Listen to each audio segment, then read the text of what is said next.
So happy कि आज कुछ लोग लगता है संख्या थोड़ी सी बढ़ी है। I am so happy about it.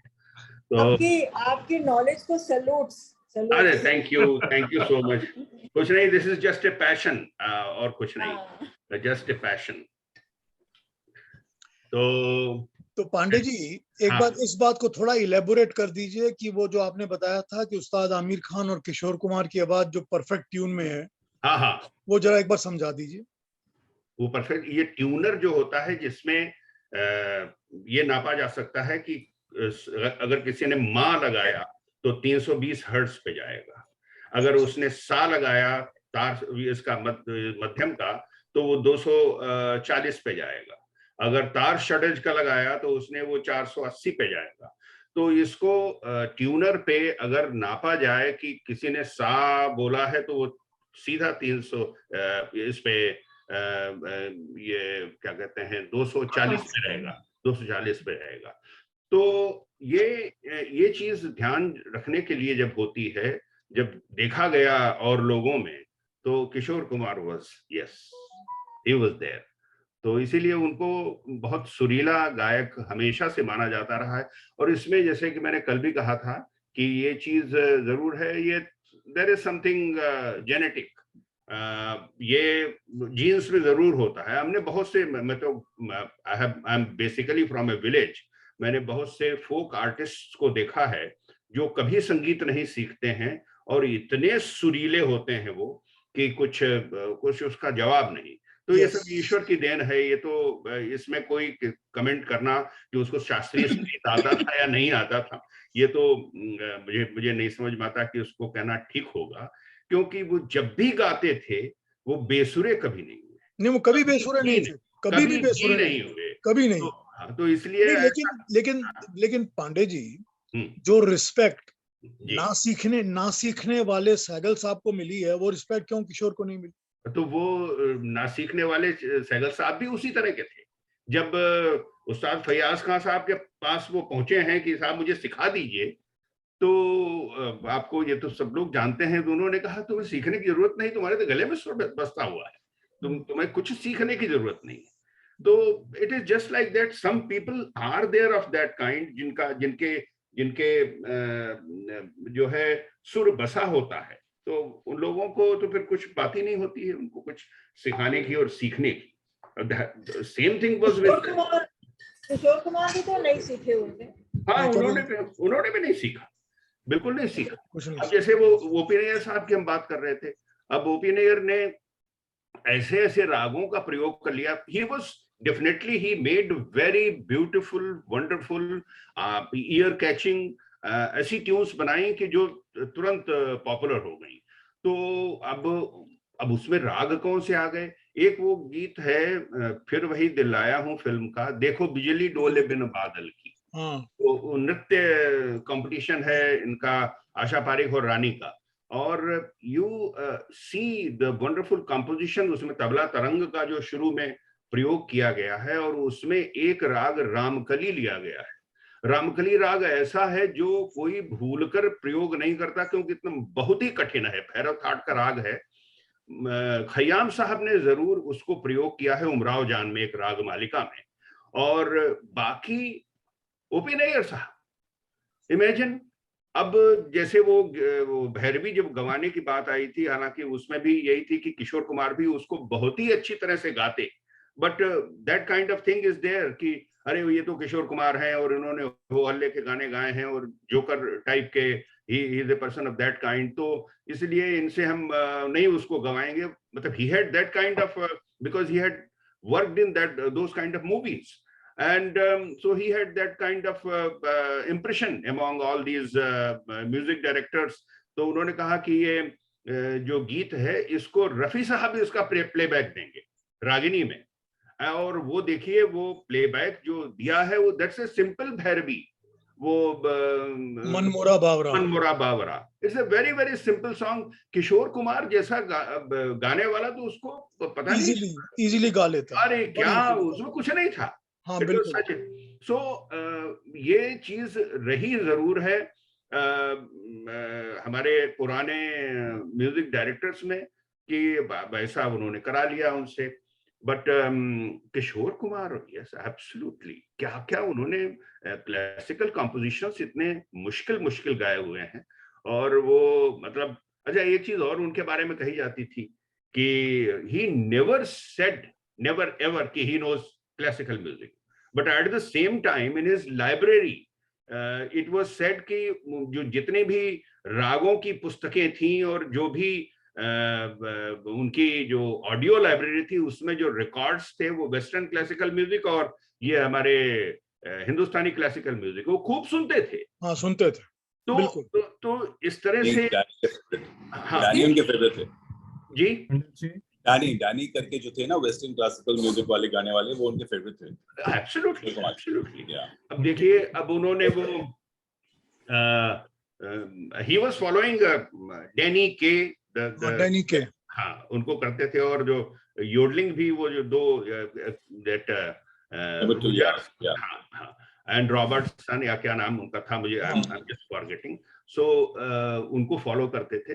But he was a class singer. मतलब आप पुराने, आप छोड़ दीजिए ये सब, आज रोना पड़ा तो क्या समझे, ये गर्लफ्रेंड का। पुराने आप सुनिए, वो मेरी तरफ यूं चले आ रहे हैं कि अरमान धड़कन से टकरा। बिल्कुल बिल्कुल। पुराने वो देखें तो उनकी इनायत क्या, देखें तो रोना क्या, बिल्कुल बिल्कुल। अरे दीज आर द सॉन्ग्स जिनको किशोर कुमार के हम तो मास्टरपीस सॉन्ग्स कहते हैं। हम तो सुनते हैं, आप मोहब्बत की बस्ती बसाएंगे हम इस जमीन से अलग आसमानों से दूर। आप सुनिए तो लगता है कि ये क्या कलाकार हुआ करता था। जो वो देखे हैं, उसके बीच में तो बहुत सारी हरकतें भी हैं।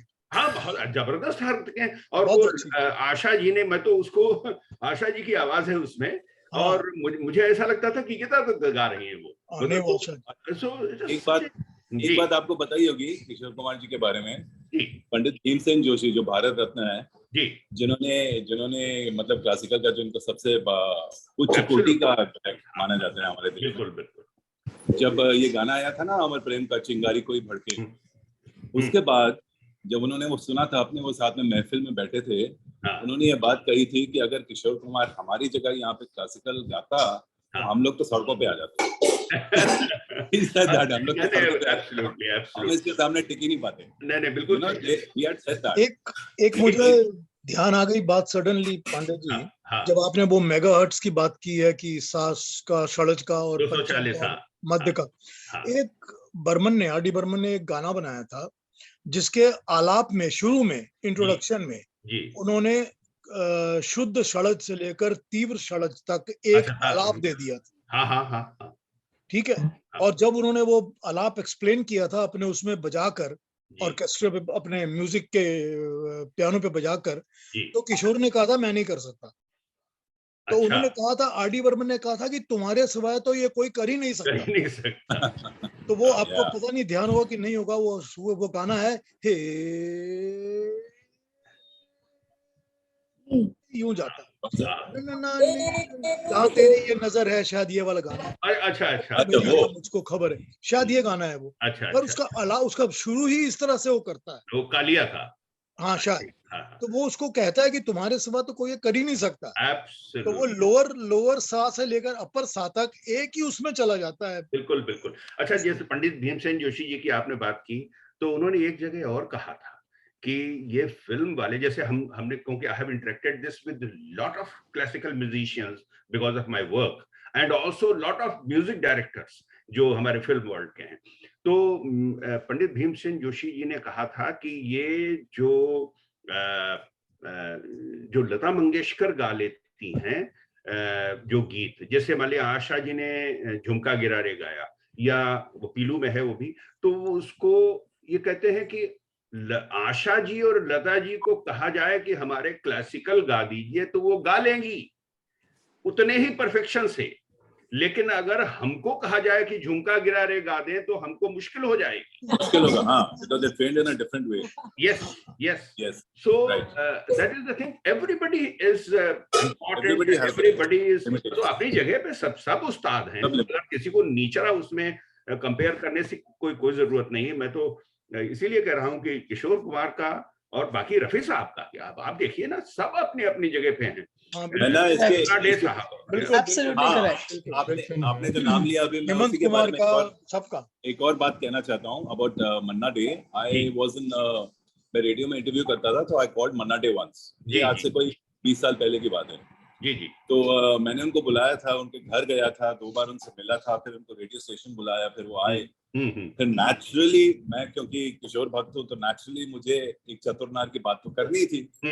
और ये तो वैसे भी बहुत फेमस है ये बात, ये तो सभी जानते हैं। लेकिन उन्होंने ऑन रिकॉर्ड उस दिन ये बात कही, जब मैंने उनसे ये बात कही कि मैं अपने आप को समझता था कि मैं सबसे अच्छा सिंगर हूँ इंडस्ट्री का, लेकिन इन 2 गायकों ने, मोहम्मद रफी और किशोर कुमार ने, ये प्रूव कर दिया है that they are better and superior. और ये on, and he said that on record, and that was very humble of him. He was very humble and very sweet. He said about Mohammad Rafi several times. several times. उनकी वो जो आत्मकथा है उसमें भी ये चीज लिखी हुई है। हाँ बिल्कुल बिल्कुल। हाँ रवि जी क्या बोल रहे हैं?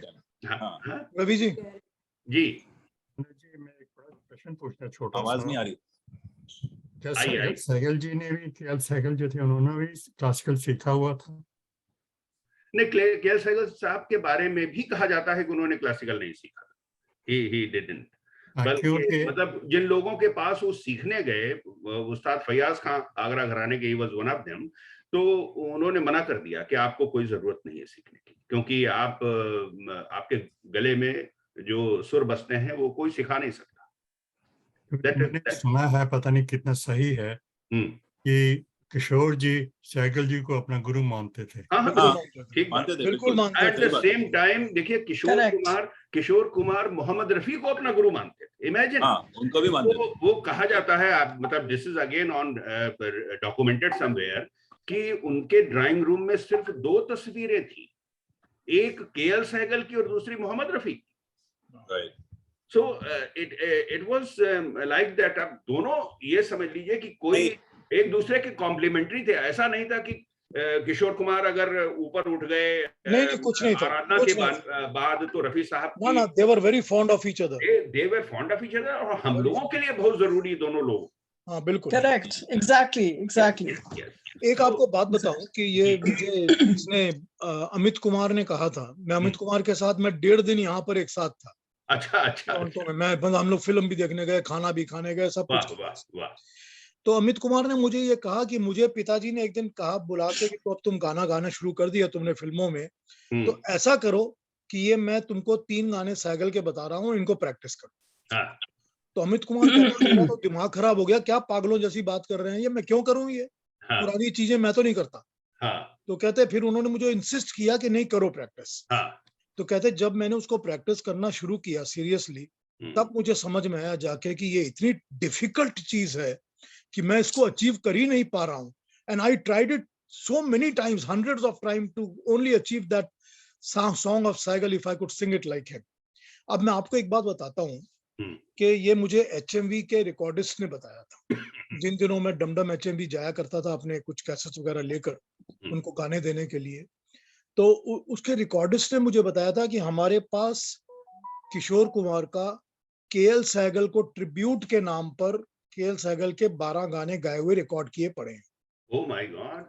जो कि किशोर कुमार ने as a tribute to my guru K L Saigal के नाम से गाए हुए हैं। ठीक है, लेकिन हमारे रिकॉर्डिंग रूम में एक इंसान ने ये कमेंट कर दिया था कि dada you are even better than Sehgal.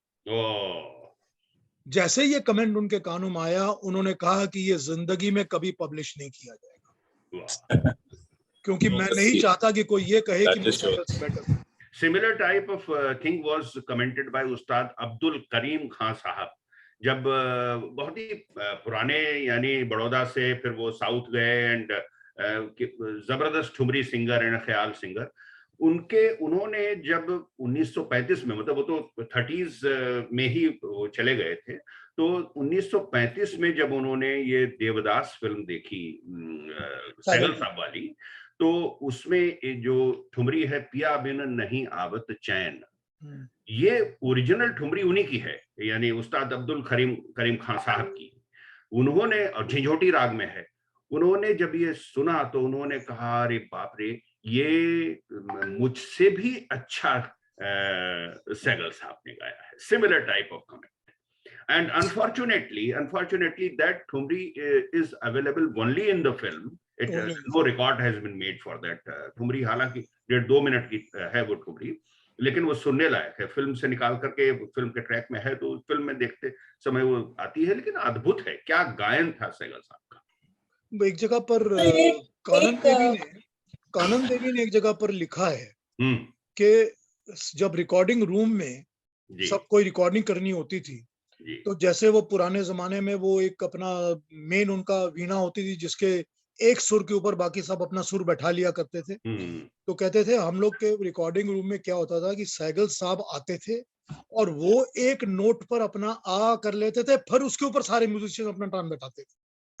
Sehgal साहब की आवाज के तान के ऊपर सारे ऑर्केस्ट्रा के इंस्ट्रूमेंट सेट होते थे। ये कानन देवी ने कहा हुआ है। ये बिल्कुल ठीक कानन देवी का है। और एक चीज मैं बताता हूँ, बाबुल मोरा नैहर छूटो ही जाए, इसको बहुत लोगों ने गाया है। और यानी अगर पहली ठुमरी हिंदी फिल्म की कही जाए तो पहली ठुमरी ये सहगल साहब की नहीं है, जो बाबुल मोरा नैहर छूटो ही जाए गाई हुई है।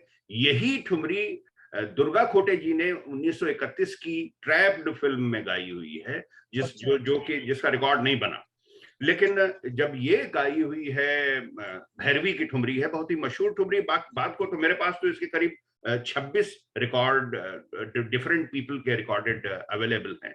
सेम भैरवी एक ही तरह की गाई हुई। जब फिल्म के अंदर आप कभी देखें इसको, फिल्म अवेलेबल है ये, तो फिल्म के अंदर कभी आप देखें तो उसमें कानन देवी पहले इसको गलत गाती हैं। पहले उन्होंने खमाज में गाया हुआ है, तो ये टोकते हैं, कहते हैं है तुम बिल्कुल गलत गा रही हो। फिर उसके बाद शुरू करते हैं भैरवी में बाबुल मोरा नैहर छूटो ही जाए। इट इज एक बात पूछनी थी आपसे मैंने पांडे जी कि जब ऐसा होता है कि कोई गाना फीमेल सिंगर पे ज्यादा सूट करता है और मेल पे वही गाना मेल पे नहीं करता। Madam I beg to differ that. मैं थोड़ा सा आपको बताना ही चाहता हूँ। वो मैं समझ गया।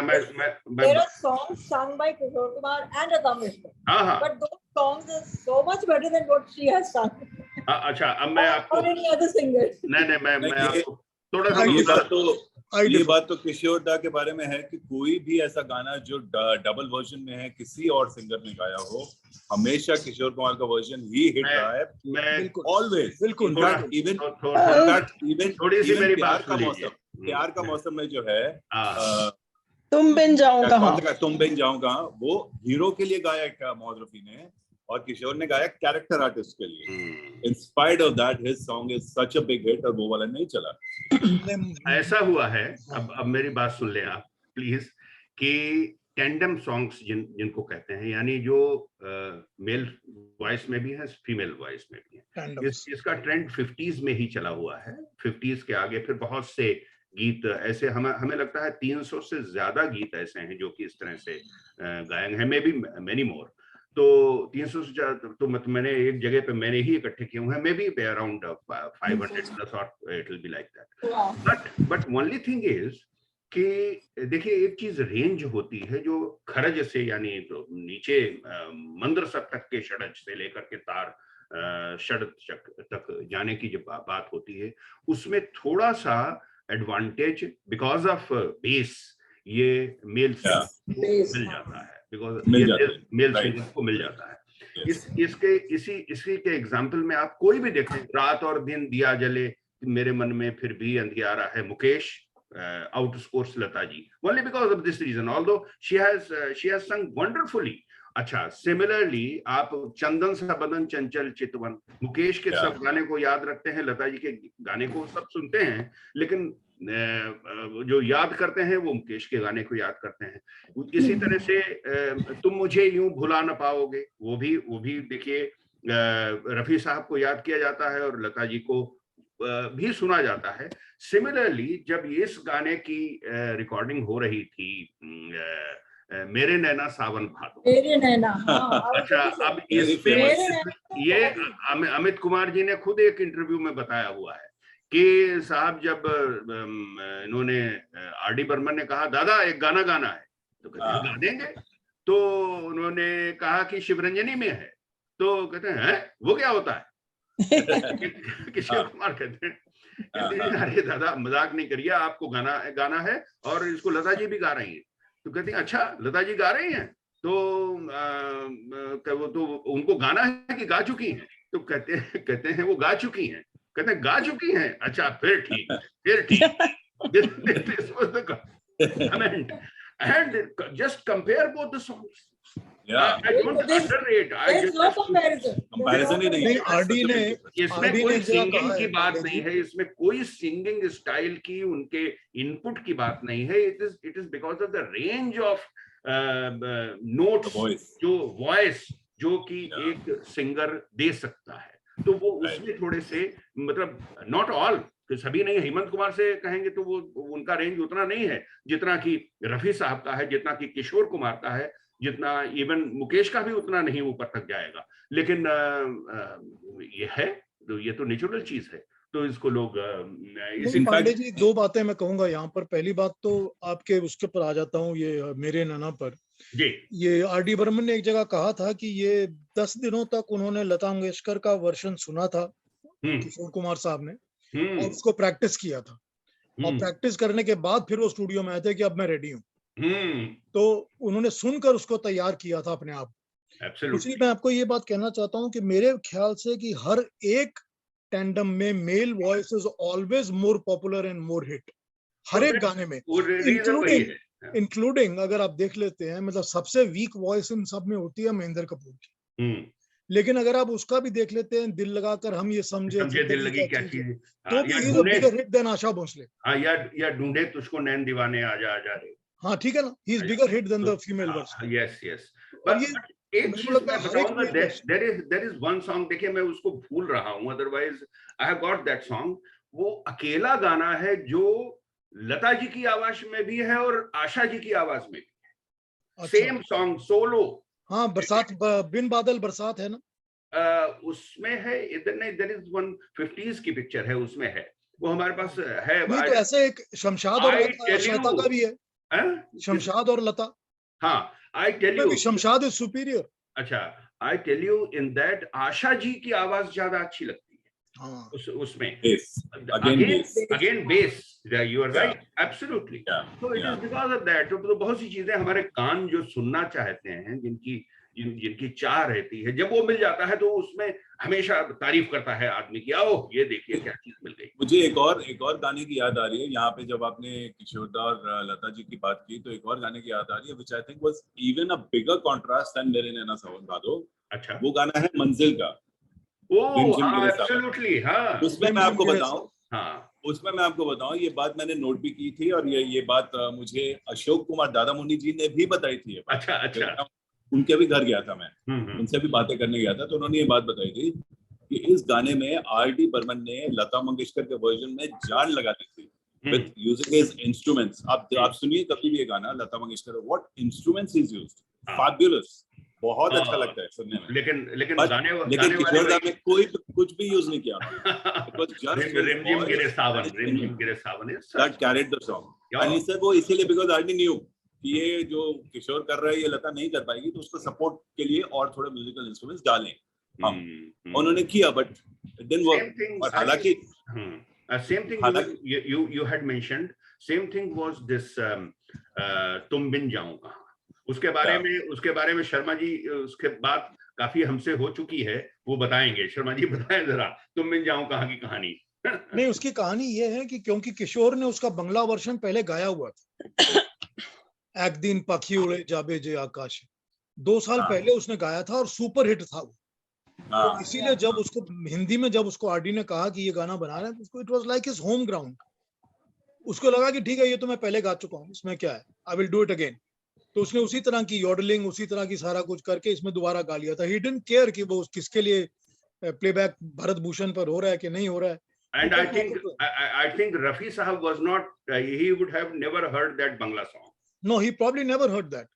Or he probably never heard the Kishore version also.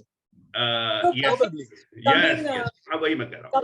Coming to this discussion की बेस के ऊपर होता है कि मान ली इस बात को मान लेते हैं, लेकिन कितने सारे डुएट्स हैं जो इन लोगों ने गाए हैं जो बिल्कुल उसी तरह एक ही बेस पे चलते हैं। नहीं, अब डुएट की बात ही दूसरी है।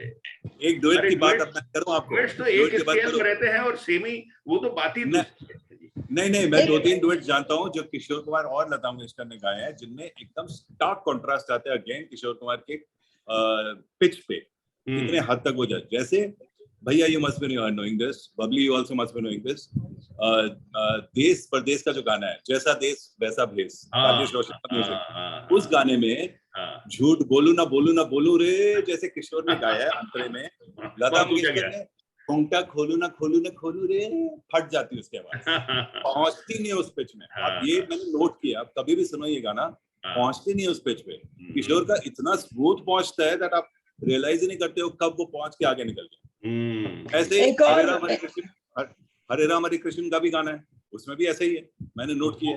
ऐसे कई डुएट्स में ऐसे नोट किया मैंने कि वो पिच जो हाई लेवल पे जब जाते हैं तो Kishore carries it very smoothly, but Lata can't do it क्योंकि वो बेस नहीं है प्रॉब्लम, ये पता नहीं फट जाती है आवाज।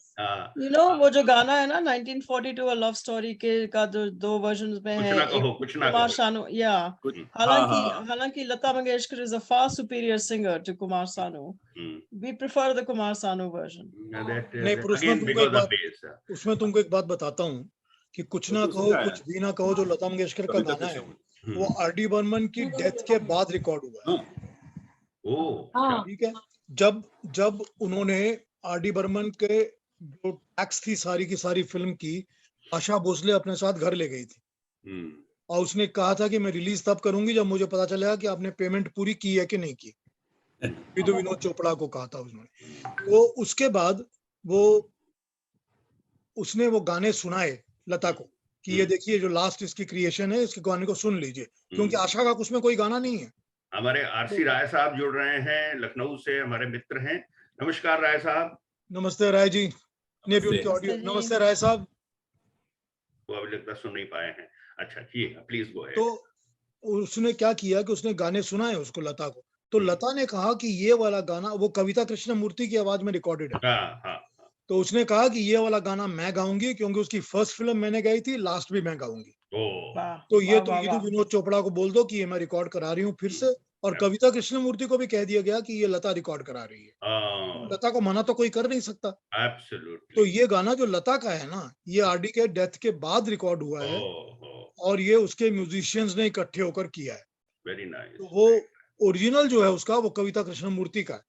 अच्छा, एक चीज मैं आई डोंट नो, आप बताएंगे कि जो ये कुछ ना कहो गाना में कुमार शानू की आवाज है, somehow मतलब maybe because of comparison I could never like Kumar Sanu because वो कंपैरिजन सीधे किशोर कुमार से पहुंच जाता है।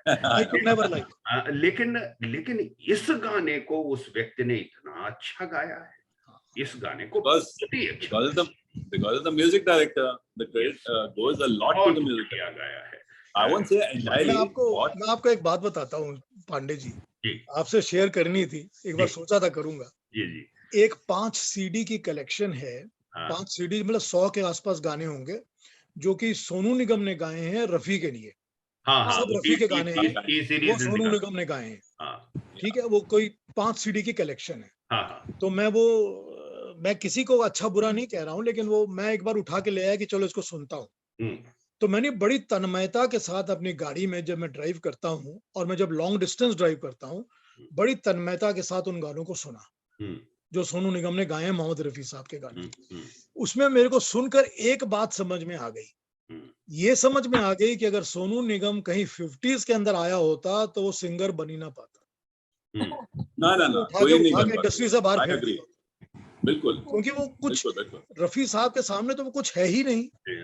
और फिर भी वो उन गानों को उसने जैसे गाया, जो भी उसने किया बहुत अच्छा किया है, नो डाउट अच्छा गाया, बहुत अच्छा गाया है, लेकिन फिर भी 50s में वो ना टिकता। एक बहुत बड़ी एडवांटेज आजकल जो मिल रही है, देखिए आप स्पेक्ट्रम एनालाइजर जो हुआ करता था हमारे म्यूजिक सिस्टम्स में पुराने में, उसमें अगर पुराने गानों को देखें तो 50 जैसे हमारा जो 20 हर्ट्ज टू 20K का जो पूरा साउंड का रेंज होता है, जो ह्यूमन ईयर सुनता है, उसमें पुराने गानों को आप सुनेंगे जो मतलब 30s 40s के, तो वो 20K से 100 हर्ट्ज तक बिल्कुल गायब है। और इधर भी वो आपका मतलब 10K के बाद भी मिलता नहीं है।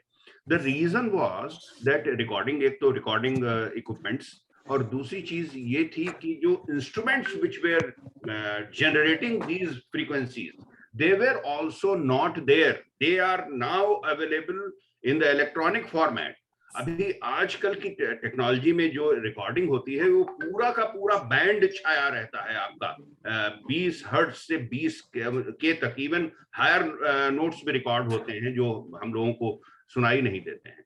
एडवांटेज हमारे इसमें अभी जो टेक्नोलॉजी का है वो बहुत बड़ा है। This is what is my feeling. आप कुछ बट आल्सो जो ओरिजिनल जो भी गाना है जिसने भी गाया है वो तो बहुत ही बढ़िया है। उसके सामने कोई मैच नहीं कर सकता। कोई भी उसको कॉपी करके गाए तो उसको I am not talking of copying songs, I am talking of the original. Copy वाले तो मैं वर्जन सुनता ही नहीं, क्योंकि कॉपी मतलब जैसे सोनू निगम ने गाए हैं। हाँ, वो मैं बिल्कुल नहीं सुनता। सोनू निगम के अपने गाए हुए गाने बहुत बढ़िया है, कई गाने। एग्जैक्टली। इसमें एक बात मैं कहना चाहता हूँ, वो डिपेंड ये भी करता है कि आप किस भावना से गा रहे हो उस गीत को। अगेन कई बार क्या होता है, लोग कंपटीशन के तौर पे गाते हैं, प्रूव करने के लिए कि देखो उसने अच्छा गाया लेकिन मैं भी कम नहीं, ये चीज मैं ईगो के लिए गाते हैं, या फिर एक गाने का केस मैं बताऊं आपको। आपका शुभ नाम क्या है? मैं और कनेक्ट करता हूं। शानुदेव जी। इसमें एक गाना है जो आप सबने सुना होगा। पांडे जी मेरे छोटे भाई हैं, मेरे छोटे भाई हैं, बॉम्बे में रहते हैं। अरे वाह वाह वाह, जी जी जी। तो इसमें अभी हाल ही में आप सबने सुना होगा ये गाना जो किशोर कुमार ने गाया था ना, फिल्म पिया का घर का, ये जीवन है, ये जीवन है। अच्छा, उसको लता मंगेशकर ने अभी गाया रिसेंटली, मतलब अभी 10-15 साल पहले ही गाया शायद। अच्छा, श्रद्धांजलि में? नहीं, सॉरी, हम मिस्टेकन। उसने तब गाया था, उसके बाद गाया था as a gift to Kishore Kumar, because sir ये गाना मुझे बहुत पसंद है, मैं एक गिफ्ट देना चाहता हूँ। सॉरी, मेरी गलती थी। वो तब जब वो किशोर कुमार जी अलाइव थे, तो वो कितना प्यारा लगता है लता की आवाज में, बिकॉज वो श्रद्धा भावना एक अच्छी थी। यू आर राइट, वो ईगो की भावना नहीं थी वहाँ। ये बिल्कुल सही बात है आपकी। But that is the reason why KL Sehgal and Kishore Kumar stand out, क्योंकि दोनों अपने मन से, हृदय से गाते, वो बिल्कुल गाने में विभोर होके। रफी का भी वही है, सॉन्ग सब गाने रफी के दिल से गाए हुए हैं। ये मैंने कल भी इस बात को कहा था। शानू जी आप कल शायद नहीं थे, तो कल भी एक चीज मैंने ये कहा था कि जब ये लोग गाते थे पुराने, जैसे हमारे रफी साहब हुए, एक एक शब्द के ऊपर जोर कहाँ पे डालना है, कहाँ पे नहीं डालना है। गजलों में क्या होता है, गजलों में ऐसे ही पढ़ दी जाएं तो उनका असर नहीं होगा। हर शब्द को ठहराव के साथ कहाँ पे जोर देना है, कहाँ पे नहीं देना है, उसको गाता है singer. Similar thing was Rafi Saab was following all that. That's one reason। कल मैंने एक एग्जांपल दिया था बचपन फिल्म का, वो गीत मुझे तुमसे मोहब्बत है मगर मैं कह नहीं सकता। आप प्लीज उसको कभी सुनिएगा। ये सरदार मलिक साहब का म्यूजिक है, अनु मलिक जी के फादर। मोहब्बत शब्द 6 बार आया है और 6 डिफरेंट तरीके से बोला है। सिमिलरली ये जुल्फ अगर खुल के बिखर जाए तो अच्छा, इसमें तो अच्छा उन्होंने ये 2 लफ्ज कई मतलब करीब 10-11 बार आया है और सब डिफरेंटली बोले हैं। तो this is how you put feelings in the songs and ऊपर। नहीं, आपको एक ऐसा गाना और बताऊं, एक वो ऋषि कपूर की फिल्म थी बारूद। हाँ, जिसमें यहाँ तक हाँ, उसमें लता मंगेशकर का कहाँ तक, यहाँ तक 8 बार उसी तरह। That was S.T. Burman composition. S.T. Burman. So that was ये सब चीजें तो क्या कमाल की होती हैं। ये की चीज और आप, जैसे वो शर्मा जी ही मुझे बता रहे थे, आप जरा बताइए कि, या मैं ही कह दूं, वो किशोर कुमार के बारे में कि वो he was so impromptu that he used to improvise songs आप बताइए कि किस किस तरह से इनपुट वो अपना डालते थे। हाँ, वो हर गाने में उन्होंने अपना इनपुट डाला हुआ है। हाँ। और जिसमें नहीं डाला हुआ वो देखिए, आशा भोसले कहती है कि हम जब डुएट रिकॉर्ड किया करते थे तो वो चुपचाप गाना रिकॉर्ड कर लेते थे। रिकॉर्ड करके अगर उन्होंने गाना चुपचाप रिकॉर्ड कर लिया और आके बाहर आ गए तो इसका मतलब है उनको गाना पसंद नहीं आया। एक गाना मैं बताऊं, चुपचाप रिकॉर्ड करके बाहर आ जाते थे और बोलते थे कितनी रद्दी ट्यून बनाई है। वहां पर कुछ नहीं बोलते थे, वहां कुछ नहीं बोलते। लेकिन इसका बताएं शानू जी। इसका ये मैंने आशा जी से सुनी थी ये बात, क्योंकि वो भी आई थी मेरे रेडियो स्टेशन में, उन्होंने भी ये बात कही थी। जवानी दीवानी का जो गाना है ये अब फेमस हो गई बात। जवानी दीवानी नहीं दूसरा वाला, आओ ना। अच्छा वो वाला गाना जो है, ये नहीं नहीं अभी नहीं, अच्छा नहीं अभी नहीं, वो वाला। वो गाना जब रिहर्सल हो रहा था तब किशोर दा ने इम्प्रॉम्प्टू में, अब जो उनका इम्प्रॉम्प्टू नेचर की बात कर रहे हैं, उन्होंने कुछ नहीं इंडिकेशन दी थी। सिर्फ आशा जी को जब रिकॉर्डिंग पे गए बोला तुम बस मेरे को फॉलो करना, कुछ रिएक्ट मत करना। जो शुरू का पूरा वर्जन है, ए हे ना ना आ हा, क्या उन्होंने बताया था, आप सिर्फ नाना हा करना, इतना बताया था। और ये सारा इम्प्रॉम्प्टू ऐड किया था जो आर टी बर्मन तक को भी नहीं पता था। He did that just on recording. जो शुरू का जो आलाप है सारा। Absolutely. R.D. Burman in one of the interviews he said कि ये जो एक चतुर्नाथ करके सिंगार है, ये इवन राजेंद्र कृष्ण जी ने उसको लिखा हुआ है गीत को, लेकिन जो चीजें जो बीच में जो डायलॉग्स चतुर बोला घोड़ा बोला, दिस इज ऑल एंटायर सब कुछ नहीं। मैं आपको एक बात बताता हूँ, आप लोगों ने नोटिस किया होगा कि जब वो कहता है कि नाच ना जाने आंगन टेढ़ा, ठीक है, वहां पर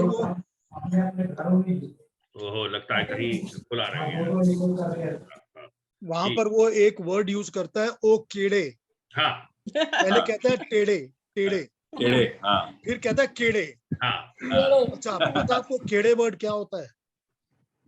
केड़े तो पंजाबी का है, बंगला में कहते हैं, बंगला में भी केड़े हैं। बंगला में केड़े कहते हैं टेढ़े मेढ़े इंसान को। जो जिनका सारा शरीर है टेढ़ा मेढ़ा रहता है ना, सीधी तरह खड़े नहीं हो सकते, चल नहीं सकते, उनको केड़े कहते हैं। अष्टावक्र टाइप। हाँ, उनको केड़े कहते हैं।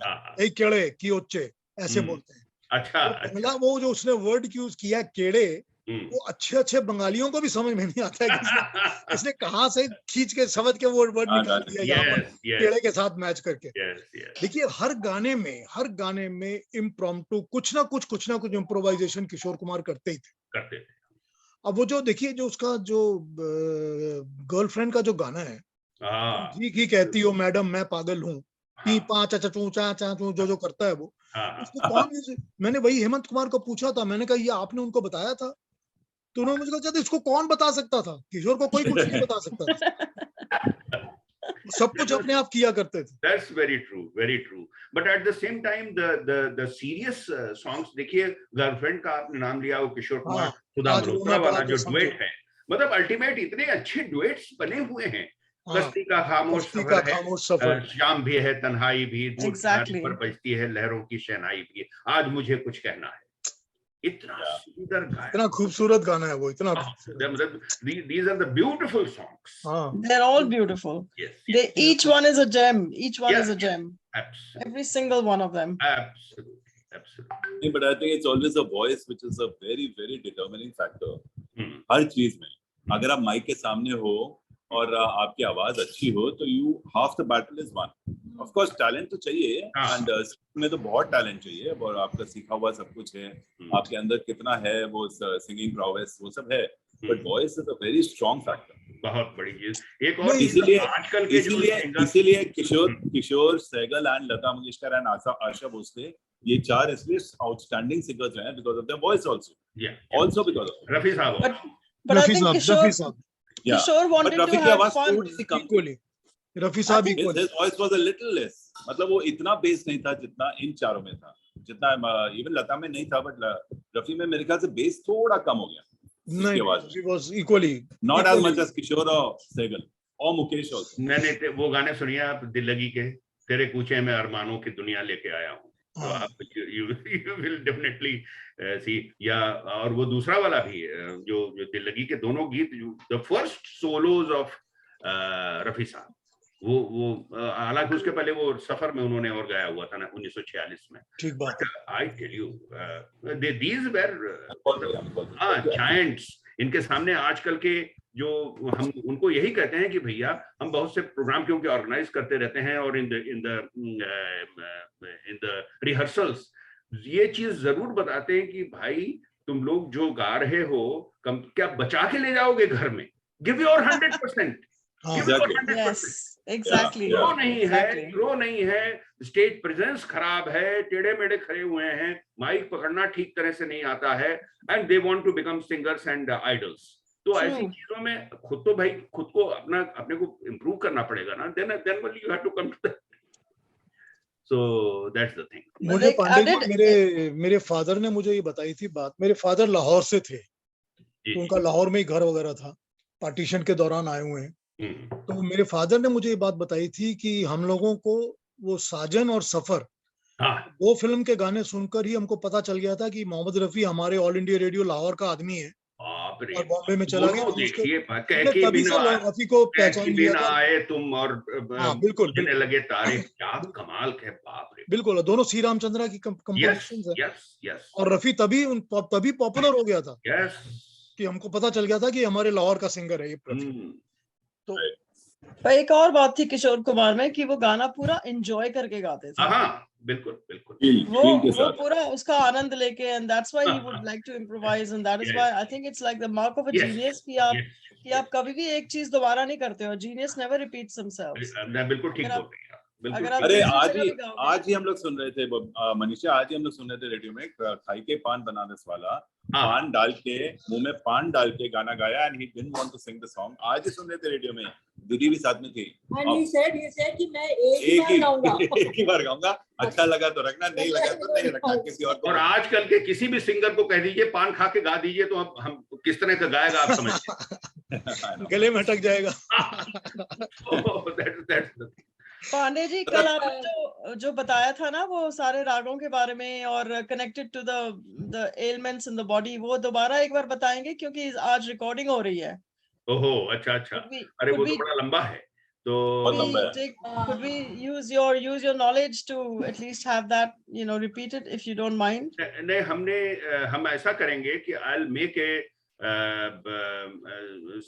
kind of document जिसमें मैं अटैच कर दूंगा सभी ऑडियो फाइल्स को, and that I'll send it across to Sharma ji, and because that will be better कि हर राग और उस पर बेस्ड जो गीत है उसको साथ में और उसमें कौन कौन सी जो थेरापेटिक वैल्यूज हैं उसकी वो सब मैं साथ में करके दे दूंगा। I think that will be better. Sharma ji जैसा आप क्योंकि वो एक बार नहीं सुना जाता, ये बार सुनना पड़ेगा। हाँ बिल्कुल। और वो चीज समहाउ एक आध जगह पे व्हाट्सएप पे कुछ लोगों ने भेजा भी है एक दो करके, लेकिन वो दैट इज नॉट ऑथेंटिक। मैं उसमें बहुत सी गलतियां मैंने देखी हैं, तो इसलिए मैं उसको फिर यही कहता हूं कि भाई एक बार मैं बना करके उसको जरूर भेज देता हूं, क्योंकि I have gone through that all the stages. Thank you धन्यवाद। उसमें एग्जांपल गाने दे दीजिएगा कि इस फिल्म के ये 3 4 5 गाने हैं, तो हम लोग ताकि उनको सुन सकें। बिल्कुल मैं आई विल डू दैट। हम लोग गाने की कोशिश करेंगे साथ साथ और अपनी सारी एलिमेंट्स को मिटा देंगे इस तरह से। अगर आप गाइए तब भी ठीक है, नहीं है तो सुनिए खूब, उसी से भी ठीक है। वो even that is not going to harm anything. बहुत ही बढ़िया सुनने में तो बिल्कुल शुद्ध स्वर कान में पड़ेंगे, तन्मयता से सुनिए। और मतलब सुनना एक होता है कि चलते फिरते सुनना, और एक सुनना होता है तन्मयता से सुनना। तो ये सब गीतों को आपको तन्मयता से सुनना चाहिए। बिल्कुल ठीक बात। जी ठीक बात। वैसे कहा जाता है पांडे जी कि हाँ बाली जी आप कहिए पहले। पांडे जी मेरा एक सवाल है। हमने सुना है कि हर राग का कोई समय होता है, जैसे कुछ मॉर्निंग का होता है, इवनिंग होता है, तो क्या उसी टाइम का राग उसी टाइम में सुनना अच्छा है या उससे कुछ फर्क पड़ता है? देखिए फर्क बिल्कुल पड़ता है, और ये हमारे सब शास्त्रों ने इसको एक्चुअली एक स्वर होता है तीव्र मध्यम, जिसको अर्धदर्शक स्वर कहते हैं, और वही डिसाइड करता है कि टाइम क्या होना चाहिए राग का।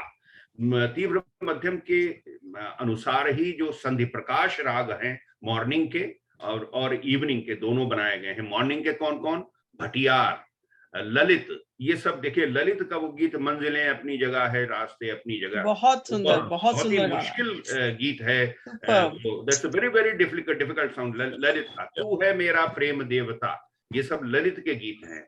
और फिर भटियार के गीत बहुत कॉमन नहीं है, because they are, Bhatiyar is a very very complicated and very difficult raga to sing. लेकिन फिर भी मैंने करीब 17-18 भटियार के प्रयोग देखे हुए हैं। जो एक वो पूरब से सूर्य उगा फैला उजियारा, वो एक आया करता था, वो शुद्ध भटियार है, जो एडवर्टाइजमेंट एक आया करता था। तो जी हाँ, तो इस तरह से बहुत सी जो हमारी ये हैं वो सब अवेलेबल हैं, और वो उनको मैं बना करके उनको भेज दूंगा। हाँ, अलग अलग टाइम के होते हैं, जैसे I was mentioning about morning संधि प्रकाश, फिर उसके बाद हमारा भैरव भी मॉर्निंग संधि प्रकाश है, और उसके बाद आता है भैरवी। भैरवी मतलब जब सूर्योदय हो जाता है, उसके बाद तोड़ी है सुबह के, वो बहुत तोड़ी के तो बैजू बावरा का वो कितना अच्छा गीत है, इंसान बनो कर लो भलाई का कोई काम, इंसान बनो। बहुत से तोड़ी के प्रयोग हैं। वो तोड़ी दो तरह की है, गुर्जरी तोड़ी, हमने सबको अलग अलग निकाला हुआ है फिल्मों में। और तोड़ी के बाद फिर आप धीरे धीरे आगे बढ़ते आइए, मध्याह्न के टाइम के जो है सारंग ग्रुप आ जाता है। तो सारंग ग्रुप में मध्यमात सारंग है, वृंदावनी सारंग है, गौड़ सारंग है, और शुद्ध सारंग है। ये सब सबके कितने वो ये हमारा वृंदावनी सारंग पे है, आजा भंवर सूनी डगर, और ये सब झूठी मुठी मितवा आवन बोले, ये उसका लेकिन का गीत है। तो ऐसे बहुत से गीत हैं जो सारंग ग्रुप में आते हैं। फिर भीम पलासी आफ्टरनून में है, नैनों में बदरा छाए, ये सब आफ्टरनून का गीत है। और आ नीले गगन तले प्यार हम करें, ये हेमंत कुमार लता जी का है। इतना सुंदर भीम पलासी है। तो एक सुंदर और बहुत सुंदर भीम पलासी मुझे बहुत अच्छा लगता है। वो कम सुना हुआ गीत है, लेकिन अद्भुत है रफी साहब और लता जी का। मासूम चेहरा ये कातिल अदाएं, ये उसका है दिल तेरा दीवाना, दिल तेरा दीवाना का शंकर जयकिशन। इतना सुंदर भीम पलासी है। देखिए, ये सब शुद्ध प्रयोग हैं रागों के, जो भीम पलासी में उसको यूज किया गया है। और फिर आप इवनिंग के टाइम में संधि प्रकाश राग फिर आ जाते हैं, गोधूली बेला जिसे कहते हैं, जो ट्रांजिशन होता है डे और डस्क।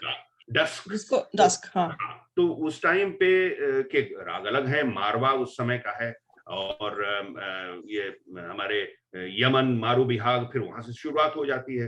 फिर रात्रि के जो बीच में 10 बजे के टाइम के अलग राग हैं, बागेश्वरी है उस समय का। तो उस समय और फिर आगे बढ़ते जाइए, मालकौंस बिल्कुल आप रात्रि के नजदीक पहुंच रहे हैं। दरबारी भी वही 10-11 बजे के टाइम का है। और मालकौंस फिर मध्य रात्रि में आपका ये शिवरंजनी आ जाता है, और मध्य रात्रि के बाद फिर ये जो है मालकौंस, और फिर उसके बाद फिर वो चक्र पूरा हो जाता है। हमने 120 रागों का एक चक्र अपने हाथ से उसको डिजाइन किया। Since I have been a bio student, तो मैंने उसको पूरा बनाया हुआ था, उसको अपनी बुक में भी दिया हुआ है। और I can share that if anybody likes. मैं उसको अभी भेज दूंगा आपके उस पे व्हाट्सएप पे। You can share with all the people.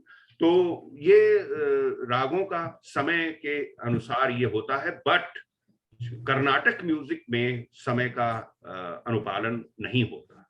उसमें राग जो हैं वो कोई समय से निर्धारित नहीं है।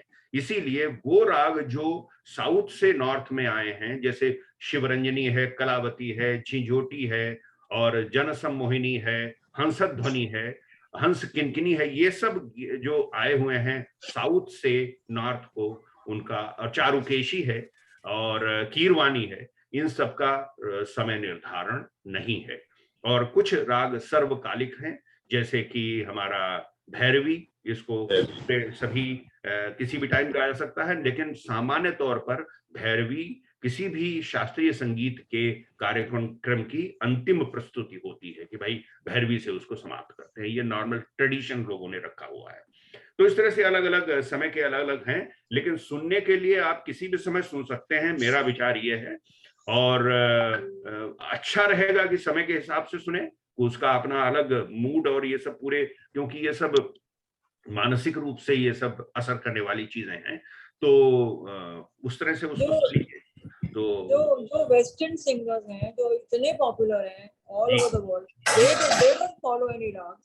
ये देखिए रॉक और पॉप में तो है, it is there, but western classical में नहीं है। वेस्टर्न क्लासिकल में यू हैव हार्मोनीज, लेकिन रॉक और पॉप में आपको मिल जाता है, राग बिल्कुल मिलता है, क्योंकि वो they follow linear movement of notes. जो हमारा हिंदुस्तानी शास्त्रीय पद्धति है उसमें लीनियर मूवमेंट ऑफ नोट्स, स्वरों का जो है एक के बाद एक आता है, सा धा पा गा पा धा पा रे सा, इस तरह से चलते हैं। और वहां पर जो है हार्मोनीज में several instruments are being played at one time and in different scales, so that creates harmony, and harmony then comes to you. So मेरा एक सवाल था पांडे जी, मेरा एक सवाल था, जो हम लोग यहाँ पे वेस्ट में रहते हैं, वेस्टर्न क्लासिकल म्यूजिक को उन्होंने बड़ा ऊंचा दर्जा दिया हुआ है। बिल्कुल, जैसे हम लोगों ने हिंदुस्तानी क्लासिकल को दिया हुआ है। हाँ, लेकिन उसके कंपैरिजन में कहते हैं कि हमारा जो इंडियन हिंदुस्तानी म्यूजिक है उसमें कहते हैं कि वो तो सिर्फ ऐसे ही, जैसे कि जब कोई सितार सरोद वगैरह के वो होते हैं, कॉन्सर्ट्स होते हैं, क्या किया जाए, मतलब थैंक्स टू पंडित रविशंकर जी जिन्होंने पहुंचाया। अदरवाइज कर्नाटक म्यूजिक के अलावा शास्त्रीय संगीत का नाम तक नहीं था वेस्ट में। तो थोड़ा बहुत कर्नाटक म्यूजिक ही जहां तहां प्रस्तुतियों में हो जाता था। It is all thanks to Pandit Ravishankar ji, जो उन्होंने सितार से लेकर के फिर पूरे जो ये सब प्रोग्राम होना शुरू हुए और पब्लिसिटी इतनी ज्यादा हुई हिंदुस्तानी शास्त्रीय संगीत की। Otherwise it was just not there. पर अभी भी वो लोग नहीं मानते कि हमारा संगीत एक जैसे कि राग बेस्ड है या इसमें कुछ वो बंदिशें हैं वगैरह, वो नहीं समझते हैं। they treat it as inferior. The people who appreciate music, they definitely appreciate Hindustani classical music. Yes, they do. There are many who do. लेकिन general perception, मैं वही कह रहा हूँ कि उन्होंने सुन नहीं रखा है। जो एक्सपोजर है वो दोबारा हो जाता है, एक्सपोजर नहीं। ये देखिए वेस्टर्न क्लासिकल की, शर्मा जी आप, you will agree with this, and all the people who are living abroad and also the people who have attended these western classical performances in these जो operas, तो वो आप देखेंगे कि वो 3-3, 4-4 महीने की बुकिंग रहती है, हाउसफुल रहते हैं। हमारे यहाँ तो ढूंढे जाते हैं कि आगे जरा बैठ जाओ भाई, तुम्हें शास्त्रीय संगीत नहीं भी आता है तो थोड़ा सा हिलाते जाना। हाँ, ठीक बात। This is too much. अब it all depends upon how you value your own music. So those are the things.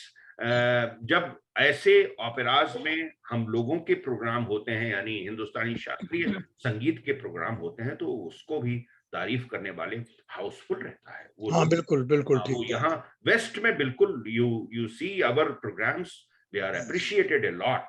और thanks again to Pandit Ravishankar ji. No, I agree they are appreciated, लेकिन जो क्लासिकल म्यूजिक जानने वाले English लोग हैं यहाँ पे, वो कहते हैं your music is like just a tune or just a melody. वो कहते हैं इस तरह से unawareness. They are not aware, but and they don't want to accept it. Yes. They don't want to. Prejudices. They don't want to accept prejudices. अब देखिए improvisation की एक बात है। हमारा हिंदुस्तानी शास्त्रीय संगीत ऐसा है, ये कहा जाता है उस्ताद अली अकबर खान साहब के लिए, और कि उन्होंने जब वो तो लंदन में शायद सेटल कर गए थे, और उसके बाद फिर जो उस्ताद अलाउद्दीन खान साहब के बेटे, उन्होंने एक परफॉर्मेंस में पहले मालकौंस राग बजाया, सरोद बजाते थे और अदर इंस्ट्रूमेंट्स ऑल्सो। तो मालकौंस बजाया तो लोगों ने खूब ताली बजाई, कहने लगे बहुत अच्छा है, बहुत अच्छा है। और उसके बाद दूसरे दिन फिर प्रोग्राम था, कहने लगा, पूछा कि क्या बजाओगे, कहने लगे साहब मालकौंस बजाएंगे। अरे मालकौंस के अलावा कुछ बजाना, तो कहने लगे अच्छा ठीक है, दूसरा कुछ बजा देंगे। उन्होंने फिर बजाया कोई चीज, और उसके बाद खूब तालियां पड़ी, क्या बात है क्या बात है। तो कहा आज क्या बजाया था, कहने लगे मालकौंस बजाया था। Imagine the improvisation which can be done in Hindustani classical music is endless. लेकिन at the same time जो 17th century के कंपोजिशंस जो मोजार्ट ने बनाए, या आगे बीथोवन ने बनाए या चायकॉस्की के हैं, स्वान लेक आप सुनेंगे जो उस समय था, वो चीज उसमें कोई भी इम्प्रोवाइजेशन नहीं होता है, exactly same to same. It is written down. It is written down and it is so. Composer has done job 300-200 years back, maybe more, and now the arranger जो होता है कि वो फिलहार्मोनिक ऑर्केस्ट्रा से हम सुन रहे हैं या करायान से सुन रहे हैं, तो वो सब काम अब हो रहा है. So that kind of thing is only in our Hindustani classical music. It's not there in Western classical music. अच्छा, एक और बात पूछनी थी आपसे कि जो सरगम है, सरगम तो दोनों ही हर म्यूजिकल सिस्टम में कॉमन है. कल मैंने ये सब पूरी बड़े डिटेल में बताया हुआ था कि हमारा ये 12 नोट्स जो हैं, वो जो हमारे 7 स्वर शुद्ध और 5 विकृत स्वर, यानी सारेगामा पाधानी, और स्वर में रे गा धानी, 4 कोमल और तीव्र मध्यम, ये 5 और 7 12 स्वर, इनके इक्विवेलेंट्स वेस्टर्न में भी हैं. C C sharp, D D sharp, E F F sharp, और G G sharp, A sharp, B, and then C C sharp again. So this equivalent जो हमारे पूरे इन्हीं के 12 हैं, 13वां स्वर विश्व में कहीं नहीं है, और यही इक्विवेलेंट बनते हैं वेस्ट में. उन्हीं से म्यूजिक वहां भी होता है, उन्हीं से म्यूजिक हमारे यहाँ है, तो कहीं भी उसकी फ्रीक्वेंसीज भी सेम है. तो अच्छा. बिल्कुल सब वही का वही है. तो इसलिए बेसिक चीज जहां से शुरू होती, क्योंकि this is all connected with mind, the perception of human mind. तो 2000 गाने हैं which have been taken from the western and made into Hindi songs. बहुत से हैं, बहुत से हैं, और बहुत से वेस्टर्न क्लासिकल के भी हैं, जैसे इतना न मुझसे तू प्यार बढ़ा. बिल्कुल बिल्कुल. ये मोजार्ट सिम्फनी 40 जी माइनर का है. जी माइनर. ऐसे और वो और भी है, ऐसे न मुझे तुम देखो सीने से लगा लूंगा. हाँ, वो यही है, यही है. तो ऐसे बहुत से गीत जो है वेस्टर्न क्लासिकल, वो भी हमने निकाले हुए हैं. 10-12 गीत ऐसे निकलते हैं जो वेस्टर्न क्लासिकल को एग्जैक्टली लिया गया है. अदरवाइज वेस्टर्न सॉन्ग्स को बहुत लिया गया है, वो फिर मैंने देखा नहीं कि वो that is just a kind of कॉपिंग and you know. तो वो सब चीजें कि उल्म खातून का जो इजिप्शियन सिंगर थी 1948 में, जो उन्होंने एक गाना गा दिया, एग्जैक्टली कॉपी उसकी घर आया मेरा परदेसी है, एग्जैक्ट कॉपी. आप देखिए उसमें यानी उसके इंटरल्यूड्स भी वही के वही है. सिमिलरली वो गोरे गोरे वो बांके छोरे. ठीक है. तो there are so many examples. खैर उसमें हम लोगों को नहीं जाना है. एल्विस प्रेस्ली का मारिया है ना, जो झुक गया आसमान में यूज किया है. हाँ, एब्सोल्युटली, वो एल्विस है जो सपनों में आया. एब्सोल्युटली. सो दैट मींस उनके भी राग, वो गाने जो है हमारे राग में आ जाते हैं, अदर सेम. हाँ, लेकिन वो अब वो उनको तो मालूम नहीं है कि कौन सा भैरवी है क्या है, बट मेलोडी वो भी बनाते हैं. बिल्कुल. तो मेलोडिक स्ट्रक्चर्स अगर बनाएंगे तो ऑटोमेटिकली राग उसमें आ जाएगा. दैट आई एक्सप्लेन्ड यस्टरडे कि उसमें raga is nothing but it is any combination of notes which creates melody. तो melody structure and generates a mood. So ये चीज अगर वहां उन्होंने की तो आ जाएगा. जैसे इतना न मुझसे तो प्यार बढ़ा में भैरवी आ गई, फिर से एक उनका है, उसके अंदर यमन आ गया है. तो ऐसी चीजें आप क्या करेंगे जो आया है उन्होंने हमारे यहाँ, अगर आप इस चीज पर डालेंगे तो अपने मीटर पे डाल करके यू कैन डेफिनेटली एक्सप्लेन कि हाँ साहब इसमें ये सुर लग गए, ये लग गए, ये तो राग ये वाला हो गया है. You can definitely. तो पांडे जी, क्या ये भी कहना सच है कि आगे आगे जाके जैसे कि सब डिजिटाइज हो रहा है, are we going to create more raga, नए राग बन जाएंगे? बिल्कुल नए राग बिल्कुल बन रहे हैं. हमने कल एक्सप्लेन किया था इस चीज को कि हमारे 12 स्वर अगर हम लें, 7 स्वर शुद्ध और 5 विकृत, और 12 स्वर में 5 स्वरों से ज्यादा, 5 स्वरों से कम का कोई राग नहीं होता. मिनिमम 5 लें, और आरोह अवरम में 5 7 5 6 जो षाड़व औड़व और षाड़व संपूर्ण का जो कॉम्बिनेशन होता है उसको देखते रहें 6 5. तो arithmetically with this you will create 4,840 combinations. Wow. And so many ragas can be created, but they are not there because all the combinations, they are not giving you melody. Melodic structure is a must. So those are only 600 plus जो कि create जो हुए हैं, जिनके नामकरण भी हुए हैं, वो राग हैं। बाकी सब स्ट्रक्चर्स हैं जो मेलोडिक स्ट्रक्चर नहीं है, इसलिए वो राग नहीं है। आगे चल करके किसी ने बना दिया तो बिल्कुल वो राग हो जाएंगे। लेकिन एक चीज और मैं यहाँ पे कहना चाहूंगा कि जोड़ राग एक चीज होती है। जोड़ राग यानी एक राग को दूसरे से जोड़ दिया। यमनी खमाज, यमन को खमाज से जोड़ दिया। यमनी बिलावल, यमन को बिलावल से जोड़ दिया। ऐसे बहुत से हैं। तिलक श्याम, तिलंग और श्याम कल्याण को जोड़ दिया। जोग कौस, तो ऐसे बहुत सी चीजें हैं जिनको हम जो जोड़ अमालगमेशन, हाँ, उनको करके हम बनाते हैं, तो उस तरह से बनता है। बसंत मुखारी जैसे एक राग है, ओ बसंती पवन पागल नागारे नाजार रोको कोई। बसंत मुखारी राग साउथ से आया हुआ है। इसका पूर्वांग यानी मध्यम से पहले वाला, वो पूर्वांग जो है वो भैरव का होता है और उत्तरांग भैरवी का होता है। अच्छा। और सिंपल यह है, और है साउथ का ये। लेकिन बसंत मुखारी बहुत प्रयोग हुआ है। मतलब you will be surprised कि some infamous songs, वो दिमाग में ऐसे अटक गए हैं क्योंकि वो infamous songs। चोली के पीछे क्या है, शुद्ध बसंत मुखारी है। अच्छा। मुन्नी बदनाम हुई डार्लिंग तेरे लिए, शुद्ध मध्यमाद सारंग और मेघ है। अरे वाह। मैं बता रहा हूं, ये तेरे लिए ही तो सिग्नल तोड़ ताड़ के लाया दिल्ली वाली गर्लफ्रेंड छोड़ छाड़ के, मेघ और मध्यमाद सारंग है। वाह। इसी तरह से अगर आप बोले शीला की जवानी, वो एक गीत, इट इज मधुबंती एंड काफी। मधुबंती के स्वर उसमें लगे हुए हैं। शायद इसीलिए वाला क्या है, आने वाले को नहीं मालूम होगा। नहीं, वो कजरारे वाला क्या है? कजरारे वाला तो पहाड़ी है और उसके साथ और भी लगे हुए हैं, क्योंकि वो बदल जाती है, ट्यून उसमें काफी बदलती है। तो शायद इसीलिए ये गाने इतने पॉपुलर भी हैं। एब्सोल्युटली, क्योंकि अब देखिए 5 सुर का राग है मेघ और मध्यमाद सारंग, और मेघ वही है, दुख भरे दिन बीते रे भैया अब सुख आयो रे, ये भी मेघ है। और मेघ वो भी है, कहां से आए बदरा धुलता जाए कजरा, जो चश्मे बद्दूर का है। और मेघ ये भी है, मेघ और मध्यमाद सारंग की मुन्नी बदनाम हुई डार्लिंग तेरे लिए।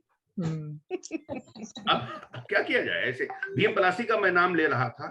भीम पलासी इतना अद्भुत, इतना मीठा राग है जो नैनों में बदरा छाए, भीम पलासी, और तू चीज बड़ी है मस्त मस्त, भीम पलासी। तो सर एक क्वेश्चन है फिर से मेरा जी। वो मैंने आपसे पिछली बार भी जब हम मिले थे तब पूछा था कि आपने बताया था पहले हम राग क्रिएट होते हैं फिर उस पे गाने बनते थे उस हिसाब से। राइट। तो जैसे आप बोल रहे कि गाना कोई सॉन्ग अगर हम बना रहे, जैसे आपने बोला कि राग जुड़ जाते हैं, 2 राग के कॉम्बिनेशंस भी है, तो उसमें भी इस तरीके से ही गाने बनते थे? मतलब हाँ। तो देखिए, हम शेखर, मैं समझ रहा हूँ कि किस तरह से ये चीज आगे तुम क्या पूछना उसमें चाहते हो। देखिए, एक जो म्यूजिकल ग्लॉसरी में या जो शब्दावली है उसमें एक शब्द होता है तिरोभाव और आविर्भाव। यानी आप किसी व्यक्ति ने गाया भैरवी तो भैरवी ही रही। ये 30 के दशक में होता था, 40 के दशक में होता था। खमाज गाया तो खमाज ही रहा। लेकिन अगर खमाज गाया और थोड़ी देर बाद वो शिफ्ट होकर के पहाड़ी में चला गया तो खमाज से उसका तिरोभाव हो गया पहाड़ी में, और पहाड़ी से वापस लौट करके खमाज में आ गया तो आविर्भाव हो गया खमाज का। ये चीजें हमारे फिल्म संगीत में बहुत होती हैं। मैं एक एग्जाम्पल आपको बताता हूं जो कि बहुत आपको अच्छा लगेगा। बहुत ही बढ़िया गीत है ये मैं कहना चाहता हूं कि तिरोभाव आविर्भाव में, यानी transition of one raga to other and then coming back, इसमें सबसे ज्यादा उस्ताद म्यूजिक डायरेक्टर अगर कोई रहा है तो मदन मोहन रहे। मदन मोहन का एक मतलब पता नहीं चलता था, seamless joining. So that kind of thing was there. एक गीत है बैया ना धरो ओ बलमा, दस्तक का। हाँ, fantastic. It starts with Charukeshi, यानी धैवत निषाद कोमल स्वर लगते हैं। Starts with Charukeshi, then it goes to Khamaj. Khamaj में वही आरोह में ऋषभ नहीं और अवरोह में कोमल Nishad. then it goes to Sham Kalyan, and then it goes to Shuddha Sarang. यानी तीव्र मध्यम का प्रयोग होने लगे, शुद्ध सारंग में सारे मापा निशा आ गया और तीव्र मध्यम का प्रयोग हुआ। लेकिन ये पता नहीं चलता, आपको भी कहीं ये नहीं मालूम होता होगा कि इसमें कहीं जोड़ है। जोड़ बिल्कुल नहीं, सीमलेस है। ऐसा बनाने वाला अकेला आदमी जो था वो मदन मोहन था। इससे बढ़िया सीमलेस ज्वाइनिंग जो है वो किसी ने नहीं की, जो तिरोभाव आविर्भाव की चीज होती है। आगे भी बहुत से अच्छे अच्छे उन्होंने क्या क्या गीत बनाए हुए हैं। धानी में, ये धानी और पहाड़ी में जोड़ा है इसको, तुम जो मिल गए हो तो ये लगता है ये जहां मिल गए। अच्छा खासा धानी चल रहा है। धानी में मतलब सागा मापा निशा लगता है, उसमें ऋषभ स्वर नहीं होते हैं, गंधार निषाद कोमल होता है, काफी ताट। उसके बाद आगे खमाज भी उसके अंदर जोड़ रखा है और इतना सुंदर जोड़ा है।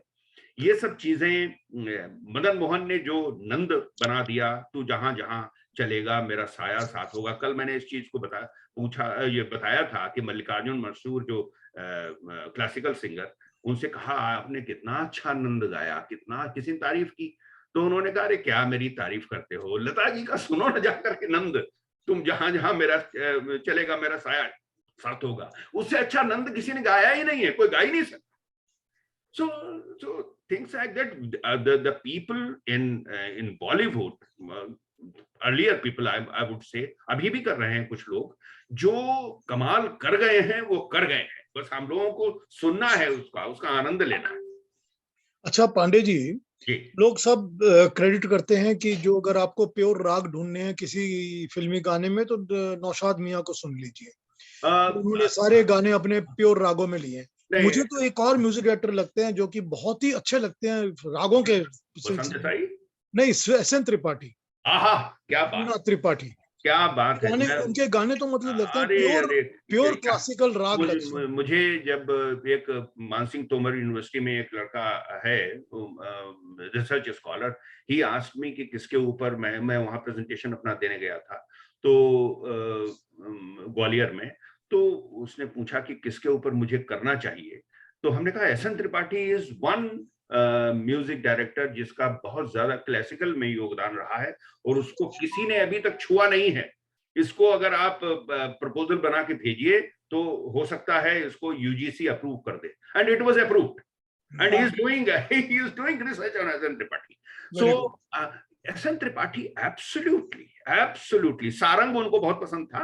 लौट के आजा मेरे मीत तुझे मेरे गीत बुलाते हैं, ये मध्यमात सारंग है उसमें। एंड तो ऐसे बहुत से उनके तो क्या कहने, संगीत सम्राट तानसेन के आप गीत लीजिए, बदली बदली दुनिया है मेरी, ये महन कपूर और उनका लता जी का वो जो है झिंझोटी पे है, और सोहनी में कितना बढ़िया है वो झूमती चली हवा याद आ गया, ये सम्राट तानसेन का इतना सब सुंदर रागों का प्रयोग है। और संगीत सम्राट तानसेन में ही उन्होंने लक्षण गीत पूरा राग भैरव प्रथम शांत सुर जाके, उसमें लक्षण गीत इतने अच्छे हैं। राग मालिकाएं कवि कालिदास के नए नए रंगों से लिखती धरती नई सुहाग कहानी, इतने सुंदर बनाए हुए हैं उन्होंने राग मालिकाएं। 3 राग मालिकाएं हैं उसके अंदर कवि कालिदास में। तो ये तो अद्भुत संगीतकार ये सब हुए हैं जिन्होंने कितने अच्छे अच्छे ये सब बनाए हैं। हालांकि उनके साथ में ये रहा है कि वो ऐतिहासिक फिल्मों में और धार्मिक फिल्मों में उन्होंने संगीत अधिक दिया है, और शायद दैट वाज वन रीजन कि ऐतिहासिक फिल्मों में और धार्मिक फिल्मों में किसी भी म्यूजिक डायरेक्टर को पॉप डालने की छूट नहीं होती, उसको शास्त्रीय देना ही है। तो इसलिए वो उन्होंने दिया, और बहुत ही अरे पक्षीराज का वो गाना सुनिए आज, वो इतना सुंदर गीत है लता जी का। पक्षीराज के हैं इसमें रानी रूपमती का वो जो है उड़ जा भंवर माया कमर का गरमारी में है, इतना सुंदर है। तो ये सब। मन की डगरिया कौन सा है? मन की डगरिया भी वो जो पिया मिलन ग्यास का या उसका है, आई डोंट, अभी हम आपको देख करके बता देंगे मन की डगरिया में तू चमका खिला कुसुम अरे बहुत क्या सुर है सर। अरे बहुत सो ब्यूटीफुल। हाँ सो ब्यूटीफुल। हाँ, मन की डगरिया।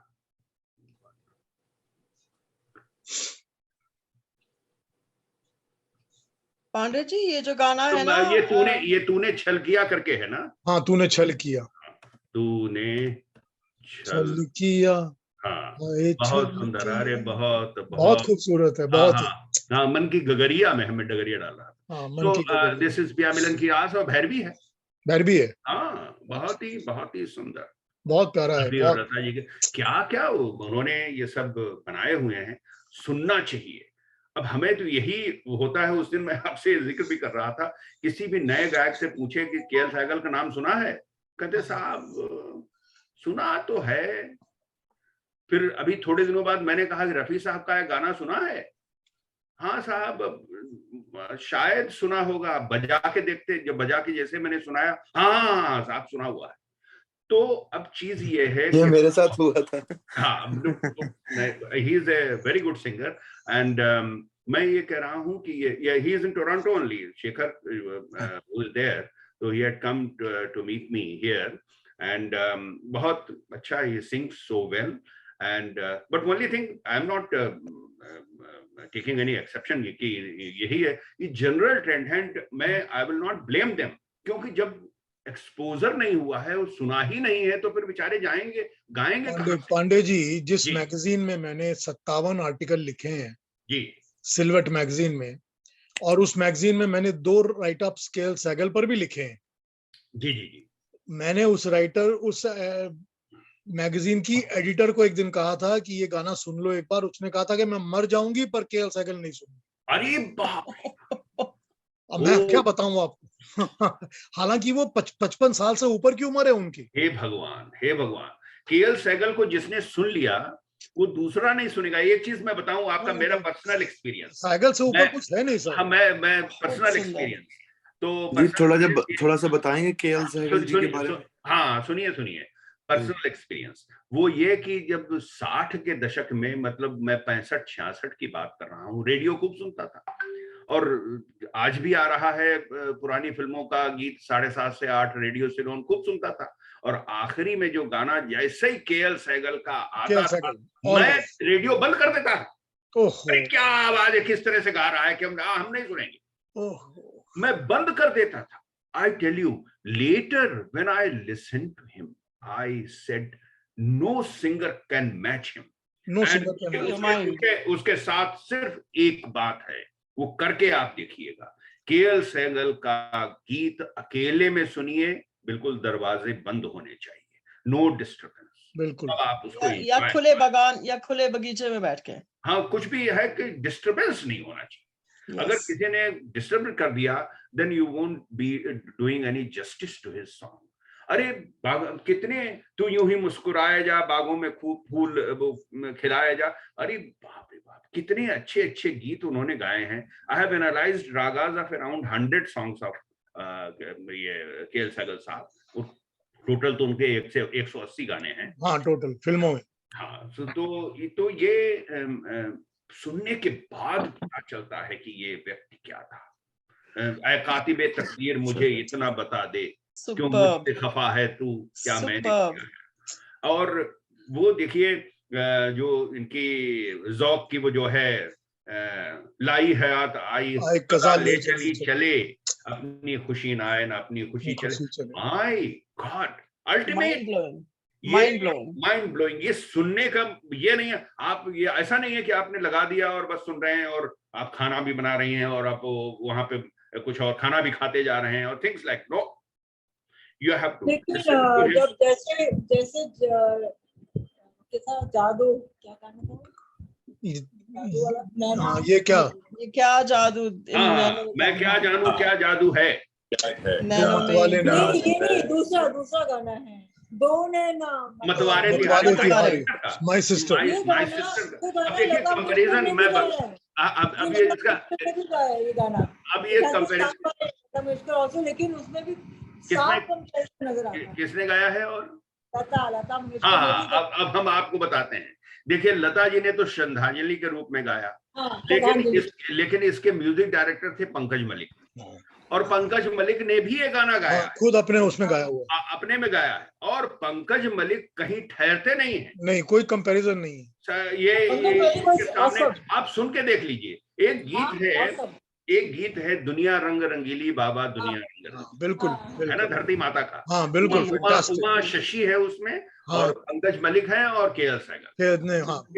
पंकज मलिक नहीं है उसमें, केसी डे है। केसी इज इट? दो अलग अलग वर्जन्स हैं। हाँ है, दो अलग वर्जन्स हैं, करेक्क्ट। तो बाकी सब गा चुके होते हैं, जैसे ही सहगल आप सुनते जा रहे हैं गाने को, कान में पढ़ रहे हैं, आप सुनते जा रहे हैं। जैसे ही के.एल. सहगल की एंट्री होती है, आप खड़े हो जाएंगे बिल्कुल कि अरे बाप रे ये क्या आ गया। Similar thing happens when you listen to Barsaat ki रात कव्वाली। रफी साहब कारवां की तलाश है, मन्ना डे, और मतलब 5 गायक हैं उसमें, मन्ना डे, सुधा मल्होत्रा, आशा भोसले एंड मोहम्मद रफी। 5 सिंगर्स। इसीलिए उसको कहते हैं कि 30 घंटे उसको रिकॉर्डिंग में लगा था, 29 आवर्स और सम मिनट्स कंटिन्यूअस उसको रिकॉर्डिंग परफेक्शन में रोशन साहब ने लिया था। कौन सा सॉन्ग है सर वो? कीप लिसनिंग टू दैट ना तो कारवां की तलाश है। You keep listening to that qawwali at ease. आप रफी उनको मन्ना डे को सुनते जाइए और बाकी सब सिंगर सुनते जाइए। जैसे ही रफी साहब की एंट्री होती है, आपको एकदम नहीं, रफी साहब की एंट्री होते ही उसमें सूफी इफेक्ट आ जाता है। I tell you, देखिए ये सब सिंगर्स की दम होता है कि कहां से कौन चीज निकल के आती है। नहीं, the interesting thing about that qawwali is that थोड़ा उसमें बहुत छेड़खानी भी है, खेल भी रहे हैं उसमें, एक दूसरे को टीज भी कर रहे हैं, फिर बीच में एकदम ही सूफी टच लाके they take it all the way to spiritual. That is the most extraordinary composition. बहुत कठिन है नगर पनघट की, साहिर की लिखी हुई है, लेकिन ये पीस जो है अमीर खुसरो का है। हाँ, तो ये सब लिया हुआ है, एंड अब ये सब चीजें बनी हुई हैं, and then you really enjoy and appreciate such type of compositions. बिल्कुल ठीक बात। हमें तो ऐसे लगता है कि हम तो जब भी उसको सुनते हैं हमारे आंख से आंसू निकलते हैं। हाँ बिल्कुल, भी मेरा भी आंख में आंसू आ जाता है। Absorbing, I tell you. ये रफी के बहुत सारे गाने ऐसे जिनको सुनकर आंख से आंसू। हाँ एब्सोल्युटली। ये कव्वाली तो क्या कहने हैं, कमाल है, एकदम एक्स्ट्राऑर्डिनरी कव्वाली। उसको कोई कव्वाली अभी तक मैच नहीं कर पाई। ये रोशन साहब की कव्वालियां सब बहुत अच्छी हैं, सब रोशन साहब की कव्वालियां बहुत अच्छी, कमाल की। बहू बेगम की भी, और दिल है दिल्ली तो की भी, बेगम की वो ताजमहल की भी। मैं एक प्रेजेंटेशन दे रहा था बॉम्बे में in one of the seminars, ये that was on qawwalis in Hindi films. तो उसमें ये जो है, जो ये कव्वाली है, वाकिफ हूँ तेरे इश्क के तर्जे बयां से मैं, और ऐसे में तुझको ढूंढ के लाऊं कहां से मैं। और तो ये 2 पार्ट में है। हाँ 2 पार्ट है, बिल्कुल। अच्छा, इसको फिल्माया गया है, एक शाहिद बिजनौरी है और एक जीएम दुर्रानी। बिल्कुल। GM Durrani used to be the singer of yesteryears, मतलब बिफोर रफी साहब, एंड बात तो साथ में काफी रहे।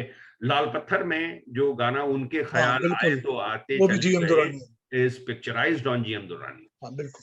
अच्छा, जब हमने वो प्रेजेंटेशन दिया हुआ तो कव्वालियों के बारे में जब ये चीज डिटेल्स पता की, तो कि कव्वाली का गायन के टाइम में क्या होता है कि उसमें सामने की तरफ जो है वो उस्ताद शायर रहता है, और जो बोलता है, उसके पीछे रहता है ये क्या कहते हैं, जो जूनियर होता है वो, और उसके पीछे जो है सितार वाले, मतलब जो तंत्र वाद्य के हैं वो रहते हैं, और साइड में रिदम रहता है। दिस इज जो आइडियल कॉम्पोजिशन, जो ऑर्केस्ट्रा कह लेंगे उसको, बट जो आइडियल कॉम्पोजिशन जो म्यूजिशियंस का रहता है वो इस तरह से रहता है। Exactly same thing has been followed in Bahu Begum qawwali. आप उसको देखिए, वो देखने लायक कव्वाली है वो, वाकिफ हूँ तेरे इश्क के तर्जे बयां में, अब जा बलब हूँ शिद्दते दर्दे निहा से मैं। तो ये साहिर की लिखी हुई कव्वालियां, बिल्कुल कमाल की, बिल्कुल कमाल एकदम। तो कव्वालियों में तो वो क्या रोशन साहब का कोई जवाब नहीं, कोई जवाब ही नहीं उनका। वो निगाहें मिलाने को जी चाहता है, बताइए, दिल ही तो है। और ताजमहल की वो चांदी का बदन सोने की, बिल्कुल बिल्कुल। तो ये सब उन्होंने दे दी। उसके बाद फिर इकबाल कुरैशी आए, कव्वाली की रात, एंड बिल्कुल बिल्कुल। और क्या क्या रोशन का वैसे भी बहुत म्यूजिक बढ़िया था, बहुत सुंदर म्यूजिक था। He had, जैसे कल मैंने एक बात बताई थी कि every music director has a fancy of one particular rag. रोशन साहब had a fancy for Yaman Kalyan खूब उन्होंने यूज किया। जैसे वो गीत है ना, मन रे तू काहे न धीर धरे, यमन कल्याण। और इसमें 4 गीत दिल ही तो है कि यमन कल्याण में है। यमन कल्याण से मिलता जुलता, यानी यमन जिसमें केवल तीव्र मध्यम लगता है, यमन कल्याण में दोनों मध्यम लगते हैं। और जो मारू बिहाग है वो भी कल्याण थाट का ही है, उसमें सागामापा निसा में मध्यम तीव्र लगता है, आरोह में उसमें कम स्वर होते हैं, 2 स्वर नहीं होते हैं, तो वो मारू बिहाग। अब ये सोचिए, मारू बिहाग भी है, यमन भी है, यमन कल्याण भी है, ये निगाहें मिलाने को जी चाहता है। ऐसे कॉम्पोजिशंस, इतने सुंदर कॉम्पोजिशंस बनाए हुए लोगों ने। अब हम क्या कहें, इनको सुनना चाहिए। लोग नहीं अगर सुनते हैं तो हम क्या कहें। वी आर फॉर्चुनेट कि हम सब लोग ये सब चीज को डिस्कस कर रहे हैं और आप इनके बारे में बातचीत कर रहे हैं। दे हैव बीन, रोशन साहब का कमाल है। छुपा लो यूं दिल में प्यार मेरा के जैसे मंदिर में लो दिए की, प्योर यमन। जब इनके बारे में एक सेकंड और मैं लूंगा। इनके बारे में ये कहानी है कि उस्ताद अलाउद्दीन खान साहब, यानी मैहर घराने के, मैहर में ये सीखने गए रोशन साहब, और 1 महीने तक उन्होंने यमन सिखाया। और यमन जब उन्होंने परफेक्शन पे ले आए रोशन साहब, तो अलाउद्दीन खान साहब कहते हैं कि बाबा अलाउद्दीन खान साहब कि अब तुम जाओ, अब तुम म्यूजिक डायरेक्टर बनने के लायक हो गए। And Yemen was so close to the heart of रोशन साहब कि उन्होंने खूब यूज किया उसको। इसके बाद even his son Rajesh Roshan also gave very good music. अरे wonderful, although he has no fancy for Yemen, so he has a fancy for पहाड़ी, and बाकी सब यूज, मतलब पॉपुलर म्यूजिक उन्होंने बहुत यूज किया है। अब वंडरफुल जूली का देखिए आप, हमारा बाप का देखिए, और देश परदेश का देखिए। तो ये सब किशोर कुमार का गाना है, किशोर कुमार का कहाँ तक ये मन को, अरे बातों में बहुत सुंदर, कितना बढ़िया म्यूजिक है, बहुत सुंदर। तो ये देखिए, ये तो म्यूजिक डायरेक्टर से मैं बात कर रहा था। इसी तरह से अगर हम कल्याण जी आनंद जी को लें तो उनको चारुकेशी से बहुत लगाव था। अच्छा। चारुकेशी हर जगह, तो एक तू जो न मिला सारी दुनिया मिली, एक तू जो मिला ये हिमालय की गोद में चारुकेशी। इवन ये इसमें कश्मे बादे प्यार वफा सब, उसमें भी चारुकेशी है।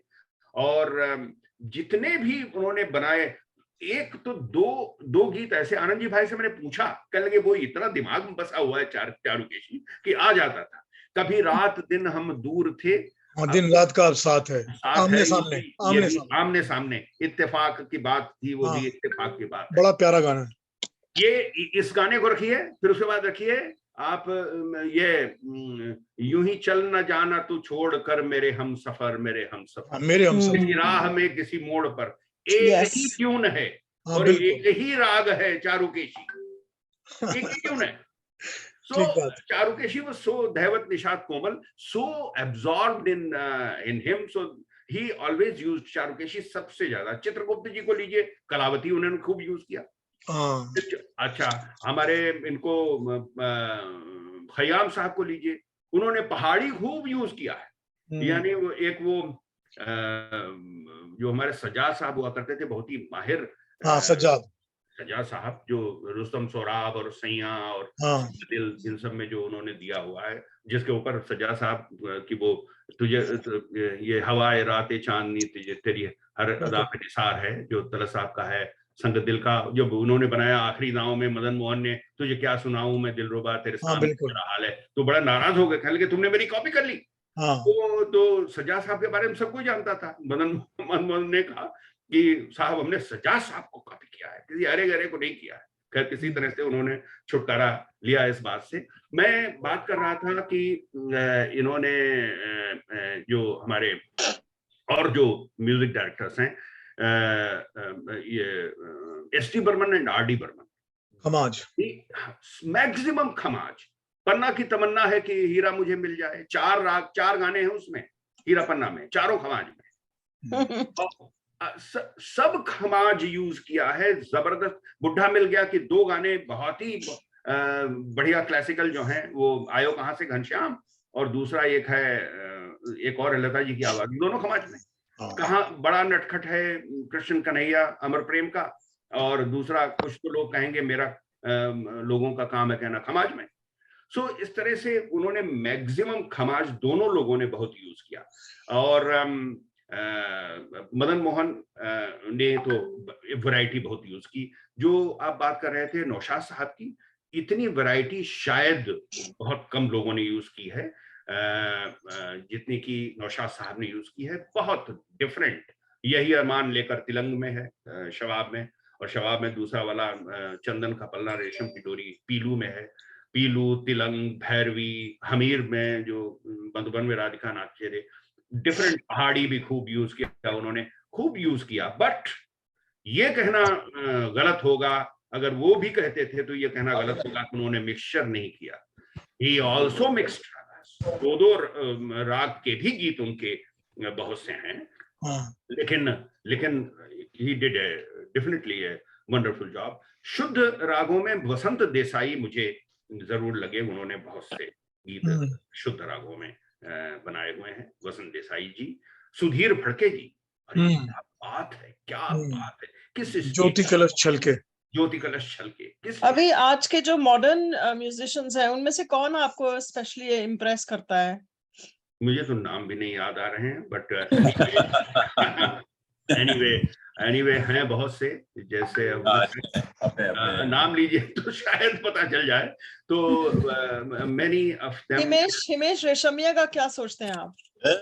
Himesh Reshammiya horrible. Anyway, lesser said is चलिए जाने दीजिए। तो इस तरह अनिल विश्वास का फेवरेट कौन सा था? अनिल विश्वास के भी बहुत से फेवरेट रहे हैं, मतलब एग्जैक्टली कोई फेवरेट उनका रहा हो मैं कह नहीं सकता। तो उन्होंने वैरायटी यूज की, वैरायटी बहुत यूज की है अनिल विश्वास ने। स्पेशली रागमालिका पहली उन्होंने बनाई, पहली रागमालिका हमदर्द में बनाई थी, हमदर्द में बनाई। पी बिन सोनारी 4 रागों की है, बहुत सुंदर, बहुत सुंदर, अरे गजब की। बिल्कुल। तो अनिल विश्वास का अपना, बट प्योरिटी है। he believed in pure ragas. He never mixed. Khemchand Prakash, अरे अद्भुत। हालांकि वो जो आएगा आने वाला उसमें बिलावल और यमनी बिलावल है, लेकिन फिर भी बहुत अच्छी उनकी भी कॉम्पोजिशंस क्या है। हंसराज बहल को ले लीजिए आप, कमाल के कॉम्पोजिशंस हैं। पुराने लोगों की तो बात ही दूसरी थी, जो सुनने के बाद ही आपको पता चलेगा। गुलाम मोहम्मद साहब, अरे इतने गुलाम क्या क्या गाने बना गए हैं भाई। बिल्कुल बिल्कुल। तो ये सब सुनने के बाद लगता है कि हमारे यंग जनरेशन को जब अभी शेखर इज देयर अभी सुन रहा है, खूब सुनिए। आपको कितना मिलेगा सुनना, खूब सुनिए। मेरे जिस लैपटॉप में से मैं अभी बात कर रहा हूँ, उसी में करीब 40,000 गाने भरे हुए हैं, और मैं बांटता रहता हूँ, मैं देता रहता हूँ। लो यार सुनो, तो मैं रख के क्या करूंगा इसका। आपके जाने से पहले मैं लेकर जाऊंगा फिर तो वो गाने। हाँ ले लो यार, जितना ले लो मुझसे ले लो। तो अरे सुनते रहो भाई। तो ठीक बात है, ठीक बात है। खूब। पांडे जी, आजकल की पीढ़ी को कैसे सिखाए जाए म्यूजिक और वगैरह? स्कूलों में नहीं सिखा रहे हैं। ये देखिए, हम तो इस फोरम में तो बोल सकते हैं, आपको डिसाइड करना है कि आपको अरिजीत सिंह बनना है या अंकित तिवारी बनना है। आपको डिसाइड करना है आपको श्रेया घोषाल बनना है या सुनिधि चौहान बनना है। दोनों में डिफरेंस है। श्रेया घोषाल की जो सुरों की चाल है पक्की क्लासिकल की है, सुनिधि चौहान की नहीं है। सिमिलरली अरिजीत सिंह की चाल पक्की क्लासिकल की है, और जो अंकित तिवारी और बाकी सब जो हैं उन सब नहीं है। तो इसलिए सीखना मतलब यह है कि वो सुरों की चाल से पता चल जाता है कि आपको इसने सीखा या नहीं सीखा। आपको मालूम है कि आपको किस रूट पे कैसे चलना है। अगर मालूम है तो वो क्लासिकल सिखा पाएगा, और क्लासिकल ऐसी चीज है जो ऐसा नहीं हो सकता कि गए गुरुजी के पास महीने भर में जरा इसको जरा सिखा दीजिएगा, इसको इंडियन आइडल कराना है। बिल्कुल नहीं जी, possible, it is not possible. Classical में पहला राग सीखने में 6 महीने लगते हैं, एक राग। और कितना उसको, मतलब it requires perseverance, it requires lot of commitment, dedication. Yes, then you can learn. दूसरा राग सीखने में 4 महीने लगेंगे, तीसरा 1 महीने में आ जाएगा, चौथा 15 दिन में आ जाएगा, और फिर आप सीखना शुरू कर देंगे। But you have to break the ice. 6 महीना तो आपको लगा रहना पड़ेगा। वो जब गुरु जी जब तक आपको पलटे नहीं सिखाएंगे पूरे और अलंकार नहीं सिखाएंगे, तब तक आपके सुर नहीं सधेंगे। तो इसलिए वो बहुत जरूरी है जानना। और ये सब लोग भाई, रियाज अगर जिसने नहीं किया और समझ लिया कि हम बहुत बड़े सिंगर हो गए, वो नहीं हो सकता। लता जी आखिर तक कितना कितना रियाज करती थी, वो बहुत जरूरी है। बिना रियाज के कोई सिंगर नहीं बन सकता। और बहुत से हम तो ये यंगस्टर्स को आज तो इतना तैयार है सर, आज तो स्टेज तोड़ दूंगा। हमने कहा बस यहीं पे शांत हो जाओ, पैर छू करके स्टेज को ऊपर चढ़ा करो। हाँ बिल्कुल, ये पूजा का स्थल है। बिल्कुल सच बात। तो इस तरह से अगर किसी को भी गुरूर आ गया कि हमको तो सब आता है, ये कर दूंगा वो कर दूंगा, तो गया वो। One have for staying at that level, you have to continuously practice and practice and practice. So that kind of मुझे लगता है कहीं जाना है तो मैं, हाँ तुम तैयार हो तुम लोग?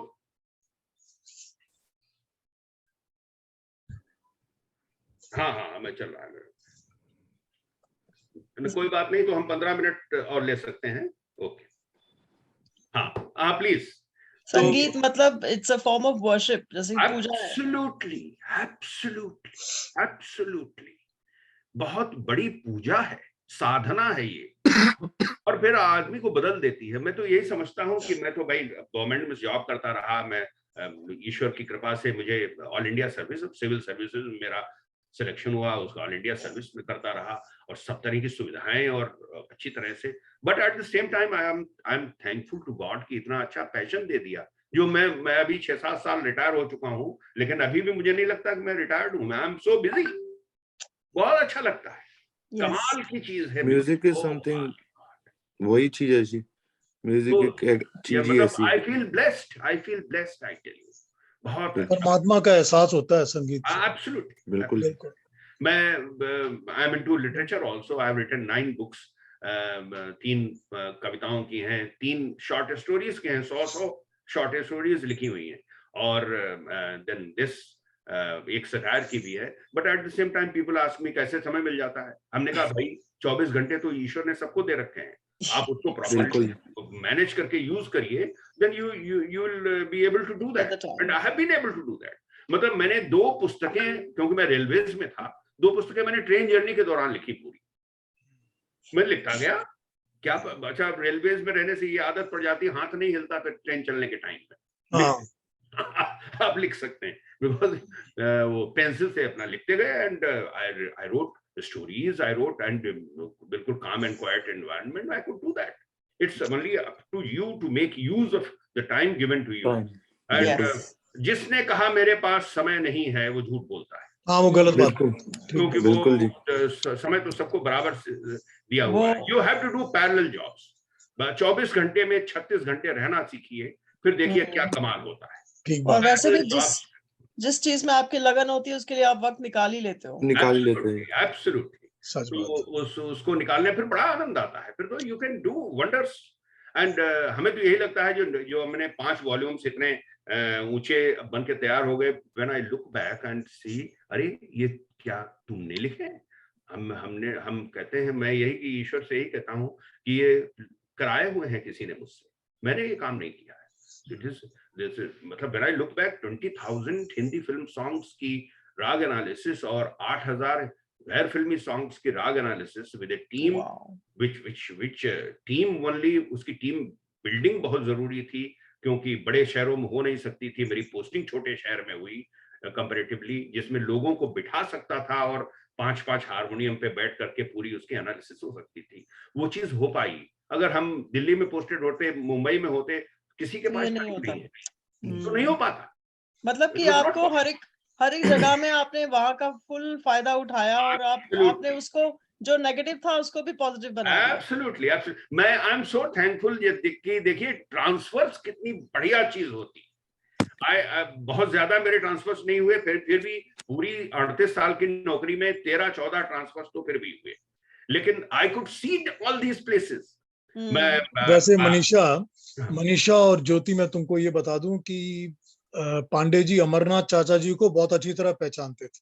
अरे वो हमारे बहुत ही मतलब उनके घर जाया आया करते थे पूरे सब जबलपुर में।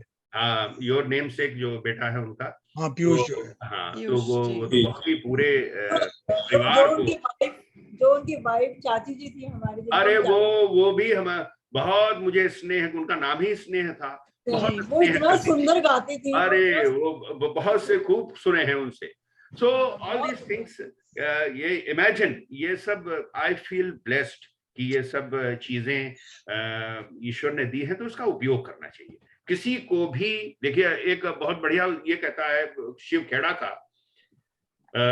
एक है वो शिव खेड़ा का या किसी और का मुझे नहीं मालूम है, बट एक बहुत अच्छा कोटेशन है कि पीपल लाफ एट मी। बहुत लोग अरे ये गाने बजाने में और ये सब में इसमें लगे रहते हैं, ये बहुत लोग कहते थे, people laugh at me that I am a different person, but I laugh at them because they are all the same. बिल्कुल जी, fantastic. You should be different. Yes, you should try and be different. मैं संगीत जानने वालों को संगीत से और जो भी साहित्य में, संगीत में जो भी जुड़े हुए हैं उन लोगों से कहता हूं कि you should always thank God कि तुमको ये चीज चुन करके दी गई है, ईश्वर ने तुमको दी है। You should be thankful to that, बिल्कुल, to the Almighty. और आप then make use of this. अगर किसी ने बहुत से लोग मिलते हैं, शादी से पहले तो हमने खूब संगीत सीखा और शादी हो जाने के बाद सब छूट गया। Why? Continue with that. ऐसे बहुत सी चीजें, बहुत से व्यवधान आएंगे, बहुत से लोगों के साथ में वंडरफुल डांसर्स आफ्टर मैरिज, नहीं, दिस नॉट डन। उस कला को छोड़ना नहीं चाहिए, कभी नहीं छोड़ना चाहिए उसके साथ। इज इट पॉसिबल कि you can learn how to sing, हालांकि आपको बिल्कुल भी गाने का कोई ट्रेनिंग? बिल्कुल सीख सकते हैं। देखिए, मैं किसी भी विधा को, लर्निंग शुड नेवर स्टॉप। जिस व्यक्ति ने ये सोच लिया कि मेरी उम्र हो गई, मैं बहुत कुछ सीख चुका, मैं ज्ञानी हो गया, उससे बड़ा मूर्ख कोई नहीं है। ठीक बात है। Learning never stops. You can learn till 90, 92, 93, 94, कुछ भी फर्क नहीं है। और इतना कॉन्फिडेंस हो। मेरे मित्र हैं, कल मैंने मेंशन किया था, सुभाष जी हैं बॉम्बे में, और बहुत अच्छी बांसुरी बजाते हैं। उन्होंने 63 साल की उम्र में बांसुरी बजाना शुरू किया। 63। क्या बात है। अरे you can learn computer, you can learn anything. मैं तो अभी अपनी पत्नी से बोलता था, भाई मुझे कुकरी क्लास सीखनी है, हम ये भी विधा आनी चाहिए ना। तो क्या 15-20 दिन, महीना भर लगेगा, सीख जाएंगे। काम आएगी नहीं आएगी, that's a different thing, but why not. ठीक बात। You learn so many things. Learning should never stop. वो होता है ना कि मानव मस्तिष्क जो है, ब्रेन, उसका मैं पूछता हूं इस सवाल को कि जो ईश्वर ने दिया हुआ है उसका कितना प्रतिशत, कितना परसेंटेज पूरी लाइफ में यूज हो पाता है। You will be surprised, it is 4%, 5%, 6%, 4 or 5%, yes. Imagine rest of the thing is either burnt or wasted, और नीचे जमीन में दबा देते हैं। अरे बिल्कुल। यार, उसको यूज करो ना, यूज करो अच्छी चीजों और समय रहते हुए यूज करो। अब यूज क्या करेंगे? हाँ भैया, तो फिर मोदी जी क्या कर रहे हैं? अरे भाई, मोदी जी कर रहे हैं, उनको मोदी जी को करने दीजिए। आपको उसी से फुर्सत नहीं है, दिन भर उनको क्रिटिसाइज करेंगे या उन्हीं के भक्त हो जाएंगे। There's a different world. People are busy in that. And you do something, some arguments, sir. Something, some constructive, some creative. Why not?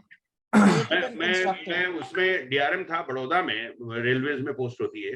एक जगह पे मुझे जाना था और मेरी 2 मीटिंग्स के बीच में 10 मिनट टाइम था। हमने कहा यार मैंने सोच कर रखा है कि कविता मैं हमेशा नई सुनाऊंगा, मैं कभी पुरानी नहीं। हमने 10 मिनट के लिए हमने कहा भाई आई वांट एकांत, 10 मिनट में मुझे एक कविता लिखनी है, और कुछ मेरे दिमाग में चल रहा था, मैंने लिखी और फिर वो सुनाई जा करके। I made use of those 10 minutes. Why not make use of time which is available with you, instead of saying कि मुझको समय नहीं मिलता, मैं बहुत बिजी आदमी हूँ, मैं ये करता हूँ वो कर। नो सर, मुझे एक सवाल पूछना था। हाँ अरुणा जी बोलिए। मुझे हमेशा ये I just want to know कि सूफी म्यूजिक जो बोलते हैं, how it differs from means वो अलग क्यों कहा जाता है उसे, उसमें क्या? और दूसरा मेरा सवाल है कि क्या सूफी म्यूजिक हमेशा डिवोशनल सॉन्ग्स में ही यूज होता है? देखिए सूफी म्यूजिक जो बेसिकली जिसकी शुरुआत हुई है, that is not connected with any particular religion. It is something which is जो निर्विकार रूप से, जो निर्गुण रूप से ईश्वर की आस्था है, तो उससे जुड़ा हुआ है। उसमें उसका माध्यम बहुत से बना लेते हैं। आप पठाने खान को सुनिए, मेरा इश्क बिटू मेरा यार बिटू, उसमें मनमोहन घनश्याम बिटू आता है। और पाकिस्तान के सिंगर वो हुए हैं जब 70-75 साल की उम्र हुई उनकी, तब लोगों ने पहचाना कि ये भी सिंगर है। तब कितना गजब का सिंगर। जो रागों का प्रयोग है उसमें कोई उसमें एक आध राग को ही ज्यादातर उसको आगे शुद्ध कल्याण में वो ले लिया है, Damadam Mast Qalandar. So there are various ragas, एक ही को लेके पहाड़ी पे चलते हैं, या they are not bothered about that classical music compositions. More emphasis is on the lyrics. अच्छी चीज जो लिखी गई है उसको गायन सूफी में बहुत बड़ी चीज है। Then of course they go into the trance and they sing and differently. Then you are also connected with that. सूफी इसीलिए बहुत ज्यादा असर करता है। Now regarding the words, devotional words, they are also there. मतलब basically there, वो उसको उसी के लिए वो गाते हैं। लेकिन अब जो हमारी हिंदी फिल्मों में सूफी गाने के बहुत लोग उसको जबरदस्ती भी सूफी बना देते हैं। तेरे मस्त मस्त दो नैन, अब आप साहब आपको मैं एक सूफी सुनाता हूँ, तेरे मस्त मस्त दो नैन, ये कहाँ से सूफी है? कितना % है? मालिया बहुत जोड़ी डालें उसको तो जबरदस्ती बना दें तो बन जाएगा वो, लेकिन है या नहीं, I'm not very sure. But yes, there are कतिया करूं सूफी बहुत ही सुंदर, और भी हाँ बहुत से अच्छे गीत सूफी म्यूजिक के तो बेस लेकर के बनाए गए हैं, they are so wonderful. बुल्ला की जाना मैं कौन, अरे बुल्ले साहब क्या बात। रुदाली पिक्चर में जो आए हैं वो सूफी सॉन्ग, बिल्कुल रुदाली में भी जो है उसमें सूफी का यूज रुदाली में आए, वो कुछ अलग ही है, थोड़ा डिफरेंट है। वो इनका म्यूजिक है भूपेन हजारिका का। सो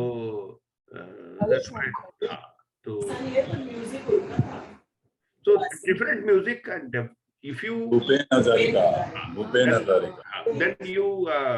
then you really, तो उससे आपको फर्क, समय वो धीरे चलो, कितने अच्छे गीत, compositions very different compositions। वही चीज होती है, एक वो आप सामान्य रूप से जो संगीत आपके कानों में पड़ता जा रहा है वो, और सडनली आपको आज आयत आ जाए या जो बाजीराव मस्तानी का गीत आपको सुनने को मिल जाए, तो आपको लगेगा करिए यार ये तो कुछ डिफरेंट है, ये तो बड़ा अच्छा है। अच्छा, अलग अलग देखिए और प्रयोग हम आपको संगीतकार कैसे करते हैं, उसमें तो इनका म्यूजिक है जो संजय लीला भंसाली और साथ में तो पांडे जी एक वो भी पिक्चर है भूल भुलैया, उसका बहुत प्यारा एक बहुत अच्छा है वो मेरे ढोलना इतना बढ़िया गीत है, वो इतना बढ़िया रागेश्वरी से शुरू होता है, फिर गारा है उसमें, and Jai Jaivanti, so very wonderfully knitted music in that particular song. मैं कुछ और बताने जा रहा था, बाजीराव मस्तानी का। हाँ बाजीराव मस्तानी, मैं ये बताने जा रहा था कि देखिए म्यूजिक डायरेक्टर्स कैसे कैसे जो है वो करते हैं, एक्सपेरिमेंट्स करते हैं। जो फिल्म आई थी हम दिल दे चुके सनम, उसमें एक गीत था जो अहिर भैरम में था, वो से सक के इस दिल से आह निकलती रही। नहीं, not that, the classical composition, वो अहिर भैरव वाला, वो कुछ याद दिलाएंगे? अलबेला सजन आयोरी, अलबेला सजन आयोरी। Yes yes yes. तो अलबेला सजन आयोरी शुद्ध अहिर भैरव की बंदिश है, और उसको बहुत ही अच्छी तरह से गाया है उसमें हम दिल दे के सनम में। बाजीराव मस्तानी में, और अहिर भैरव जो है वो कोमल ऋषभ, कोमल निषाद उसमें लगते हैं, और बहुत ही सीरियस मूड का राग होता है। लेकिन संजय लीला भंसाली ने सोचा कि इस बंदिश को हम डिफरेंटली प्लेस करेंगे बाजीराव मस्तानी में, और बाजीराव मस्तानी में इसी गीत को अलबेला सजन आयोरी, जब वो बाजीराव लौट करके आते हैं विजय के बाद, तो उनके स्वागत में वो कंपोजिशन डांस के रूप में उसको यूज किया गया है। और अलबेला सजन आयोरी अगेन, लेकिन उसमें अहिर भैरव नहीं है, उसमें भूपाली है, भूपाली और देशकार है, जो कि एक खिलता हुआ राग है। जैसे भूपाली में ज्योति कलश छलके, बिल्कुल खिलता हुआ, भूपाली में पंख होते तो उड़ाती रहे, खिलता हुआ। और ये सब ये भूपाली के जो उसको स्वर डाल करके, same song different ragas, because of the different requirements in the story and different moods, इसीलिए उसको अलग अलग यूज किया गया।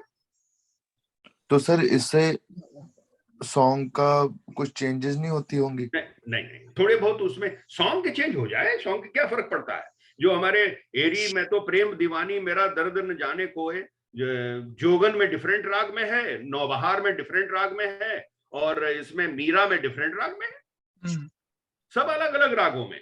शब्द भी सेम है? शब्द सेम, ओके, अलग अलग ताल यूज हुई है। अरे ये सब तो कमाल है, सुनो भाई इनको, मैं वही कह रहा हूँ, ये सब चीजें अगर सुनेंगे तो पता चलेगा कि क्या क्या भरा हुआ है संगीत में। इसको सुनिए और आनंद लीजिए। अलग अलग कॉम्पोजिशंस, एमएस सुब्बलक्ष्मी ने अलग तरह से गाया हुआ है उसको। हाँ, ठीक बात। तो सेम ये समझ लीजिए एक ही मीरा का गीत है, भजन है, और उसको अलग अलग लोगों ने अलग अलग तरह से गाया हुआ है। So that is the thing. इसलिए ये जो हमारा वास्ट एक्सपेंस है हिंदी फिल्म म्यूजिक, जैसे एक सागर है इसका पूरा आनंद लेना चाहिए। अब पूरा का मतलब है पूरा 1931 से लेकर के अभी तक। अगर आप कहें कि फिल्म म्यूजिक खाली जो है वो 90 के बाद का है या 2000 के बाद का है, नो, पूरा आनंद लीजिए। और सब कुछ अवेलेबल है, यूट्यूब पे है अवेलेबल, सब अवेलेबल है यूट्यूब, एवरीथिंग इज देयर। अरे सुधीर फड़के का मैं उस दिन वो सुन रहा था, जा रे चंद्र जा रे चंद्र जा रे चंद्र जा रे, इतना सुंदर पंडित नरेश शर्मा की सजनी फिल्म 1956 का, इतना सुंदर यमन है वो, और इतना अच्छा गाया है लता जी ने। बांध प्रीत फूल डोर मन लेके चित चोर दूर जाना ना, मालती माधव 1951। लता जी का जय जयवंती, शुद्ध जय जयवंती की बंदिश है, समझ लीजिए। इतनी सुंदर जो मतलब बात को लता जी ने फिर वो मनमोहना बड़े झूठे गाया है उसमें, आपकी इसमें सीमा में, लेकिन क्या बात है मालती माधव। तो ये सब सुनना चाहिए। और मैंने तो यही प्रयास किया है, जो हमारी एनसाइक्लोपीडिया है उसमें सब अलग अलग रागों पर आधारित जो गीत हैं उनको सबको क्लब कर दिया है, जो बाकी जो 3 वॉल्यूम हैं। तो हमें उम्मीद है कि सुनेंगे लोग, और गाने जितने जिसको चाहिए हो, आई एम देयर। मैं तो पांडे जी आप भी गाते हैं क्या Pandey ji? I don't sing at all. I used to sing in the initial stages when I was learning music. I used to sing, I used to play flute also. फिर सुनने में लग गया। एक ही काम कर सकते हैं, सुन सकते हैं या गा सकते हैं, नंबर 1। नंबर दो, ये बहुत बढ़िया चीज मैं आपको बताने जा रहा हूँ। नंबर 2 ये कि मैं जब कलकत्ते में पोस्टेड था, तो पंडित अजय चक्रवर्ती जी से मेरी मुलाकात हुई, और उन्होंने बहुत मुझको लाइक करते हैं अभी भी। और मैंने उनको दिखाया कि मैं करीब 600-700 गानों का राग में निकाल चुका था। तो देख करके बड़े खुश हुए, कहने लगे पहले तो चलिए मेरे उसमें जो उनका जो है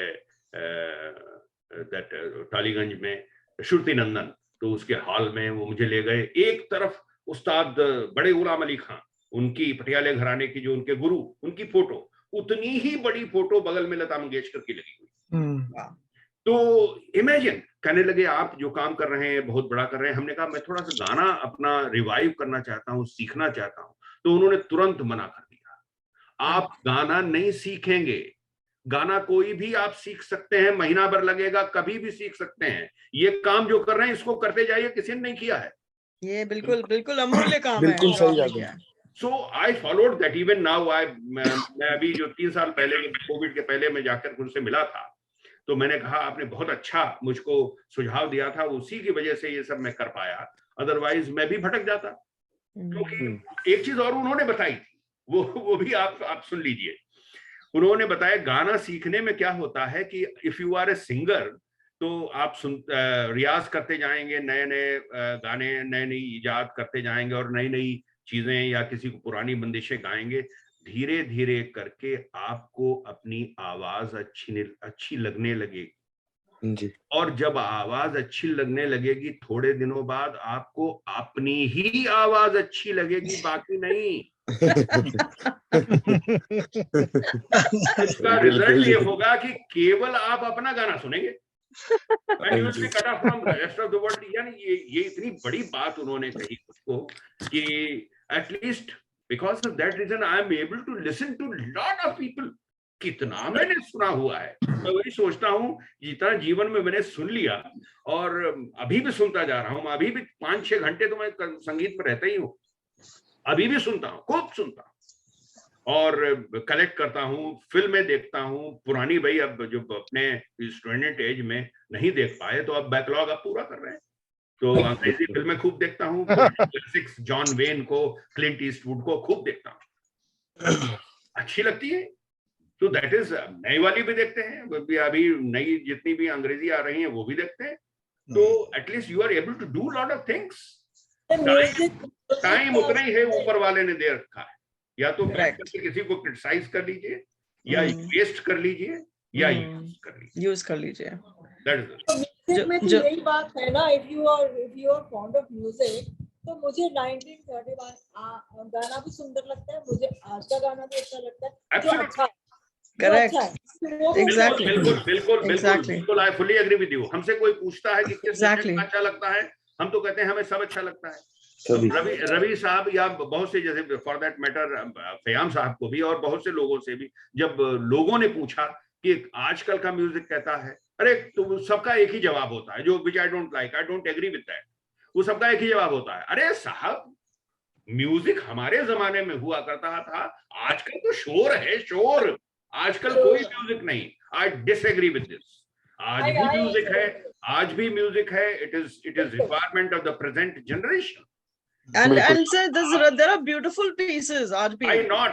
हम बहुत प्यारे हैं, बहुत अच्छे। मैंने वो पिक्चर देखी, जबरदस्ती देखी, जब वो गली बॉय, यस, जब वो देखी तो हमको कहा कि आपको पसंद नहीं आएगी। हमने देखी तो विद अ डिफरेंट मूड मैंने उसको देखी, मुझे अच्छा लगा। उसमें जो रैप है, रैप में कोई राग नहीं होता, वो जो है वो रिदमिक स्ट्रक्चर है, 1 2 3 4 1 2 3 4 आपका ताल के हिसाब से चलता है, आगे बढ़ता जाएगा। So like that, if you want to enjoy any music, you can enjoy any type of music. कुछ भी हो, अफ्रीकन मुझे अच्छा लगता है, वेस्टर्न क्लासिकल वो भी अच्छा लगता है मुझे। जिन शब्द नहीं समझ में आते हैं, बंगला म्यूजिक या इसमें साउथ का है, नहीं समझ में आ रहे, फिर भी अच्छा लग रहा है। अरे कान में That's all about music, sir. बात वही आ जाती है ना जी। यही तो म्यूजिक है, यही तो म्यूजिक का जादू है। बिल्कुल जी। तो बिल्कुल इस दुनिया को खूब एंजॉय करना चाहिए, संगीत की दुनिया को। और थैंक यू। तो शानू जी, आई एम सो हैप्पी आज आप इसमें रहे और बहुत बढ़िया, सो गुड, और बहुत लोगों से आज कनेक्शन हुआ। I am so happy. I don't know, मैंने अपने बहुत से अपने विचार रख दिए जो which many people may not agree with that। नहीं बिल्कुल ठीक है, बट बहुत अच्छा लगा आपसे मिलकर। Thank you so much. कोई और क्वेश्चन हो तो अवश्य पूछ लीजिए। मुझे कहीं जाना था, मेरे बच्चे मुझे लेके जा रहे हैं नियाग्रा फॉल्स तो मैं बहुत अच्छा, तो उधर जाऊंगा। It's not very far. मेरे ख्याल में आ रहा था क्वेश्चन कि जो क्लासिकल फोक म्यूजिक होता है वो क्या बिल्कुल परे होता है क्लासिकल? अरे नहीं, अरे ये कल मैंने बताई थी ये चीज। वो ऐसा था, देखिए शास्त्रवाद को आया है, लोक पहले है। सबसे पहले तो सामवेद से निकला, उसके बाद लोक संगीत बना, और लोक संगीत फोक से क्लासिकल म्यूजिक निकला है। यानी उसकी लिमिटेशंस हैं कि 10-12 राग हैं, 10 ज्यादा से ज्यादा जो फोक म्यूजिक में होते हैं। कौन कौन से होते हैं वो मैं बता सकता हूँ। खमाज है, पीलू है, पहाड़ी है, और भैरवी है, और काफी है, काफी। ये सब बेसिकली यमन वगैरह नहीं मिलेगा वहां पे। काफी है, होरी जितनी है सब काफी में, चैती सब काफी में, पीलू में, खमाज में सब सावनी और झूले जितने सब के सब खमाज में पड़े हुए हैं। घिराई, काली, घटा, मतवारी पीलू में है। तो ये सब लेकिन फोक तो आपका मतलब दक्षिण में भी होता है, पंजाब में भी होता है, बड़ा अलग होता है। अलग है लेकिन काफी कुछ मिला हुआ है। देखिए दक्षिण का फोक उसकी अपनी स्टाइल है। I am talking about north Indian music. North Indian it includes all Hindustani classic, Punjabi, हाँ हिंदुस्तानी पंजाबी म्यूजिक ऑल्सो। ये ठुमरी वगैरह जो उससे निकली हुई है, जो क्लासिकल म्यूजिक का ही फॉर्म है। तो इस तरह से लोक पहले है, लोक से ही शास्त्र बना है। ठीक है। तो क्या वेदों में इनका जिक्र नहीं है? मतलब हमारे रागों नहीं, राग वो फिर वो 36 रागिनियां, 6 राग और 36 रागिनियों का वहां से जो शुरुआत है, वो तो फिर that's a part of history if you go into that, कि उस समय number of ragas were limited. जो शुरुआत के हैं, जो बेसिक हैं, भैरव है, ये सब पुराने राग हैं उस तरह के। वो पूरे 6 रागों के एक बीच में आता है, हिंडोल है, ये सब पुराने हैं बहुत। तो उनसे सब निकले हुए हैं।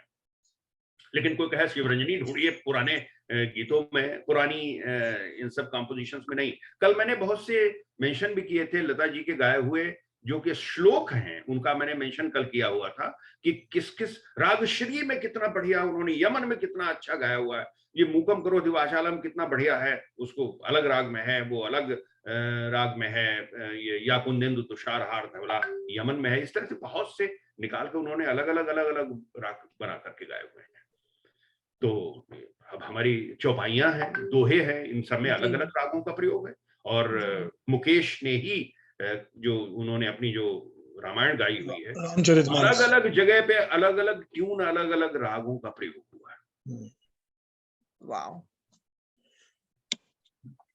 बिल्कुल। और कोई प्रश्न?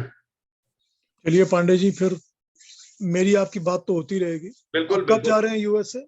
यूएसए में 20 तारीख को जाऊंगा, और मैं, आप अगर चाहेंगे फिर कभी, तो मैं यूएसए में अवेलेबल हूँ। There is absolutely no problem. फिर एक सेशन रख सकते हैं।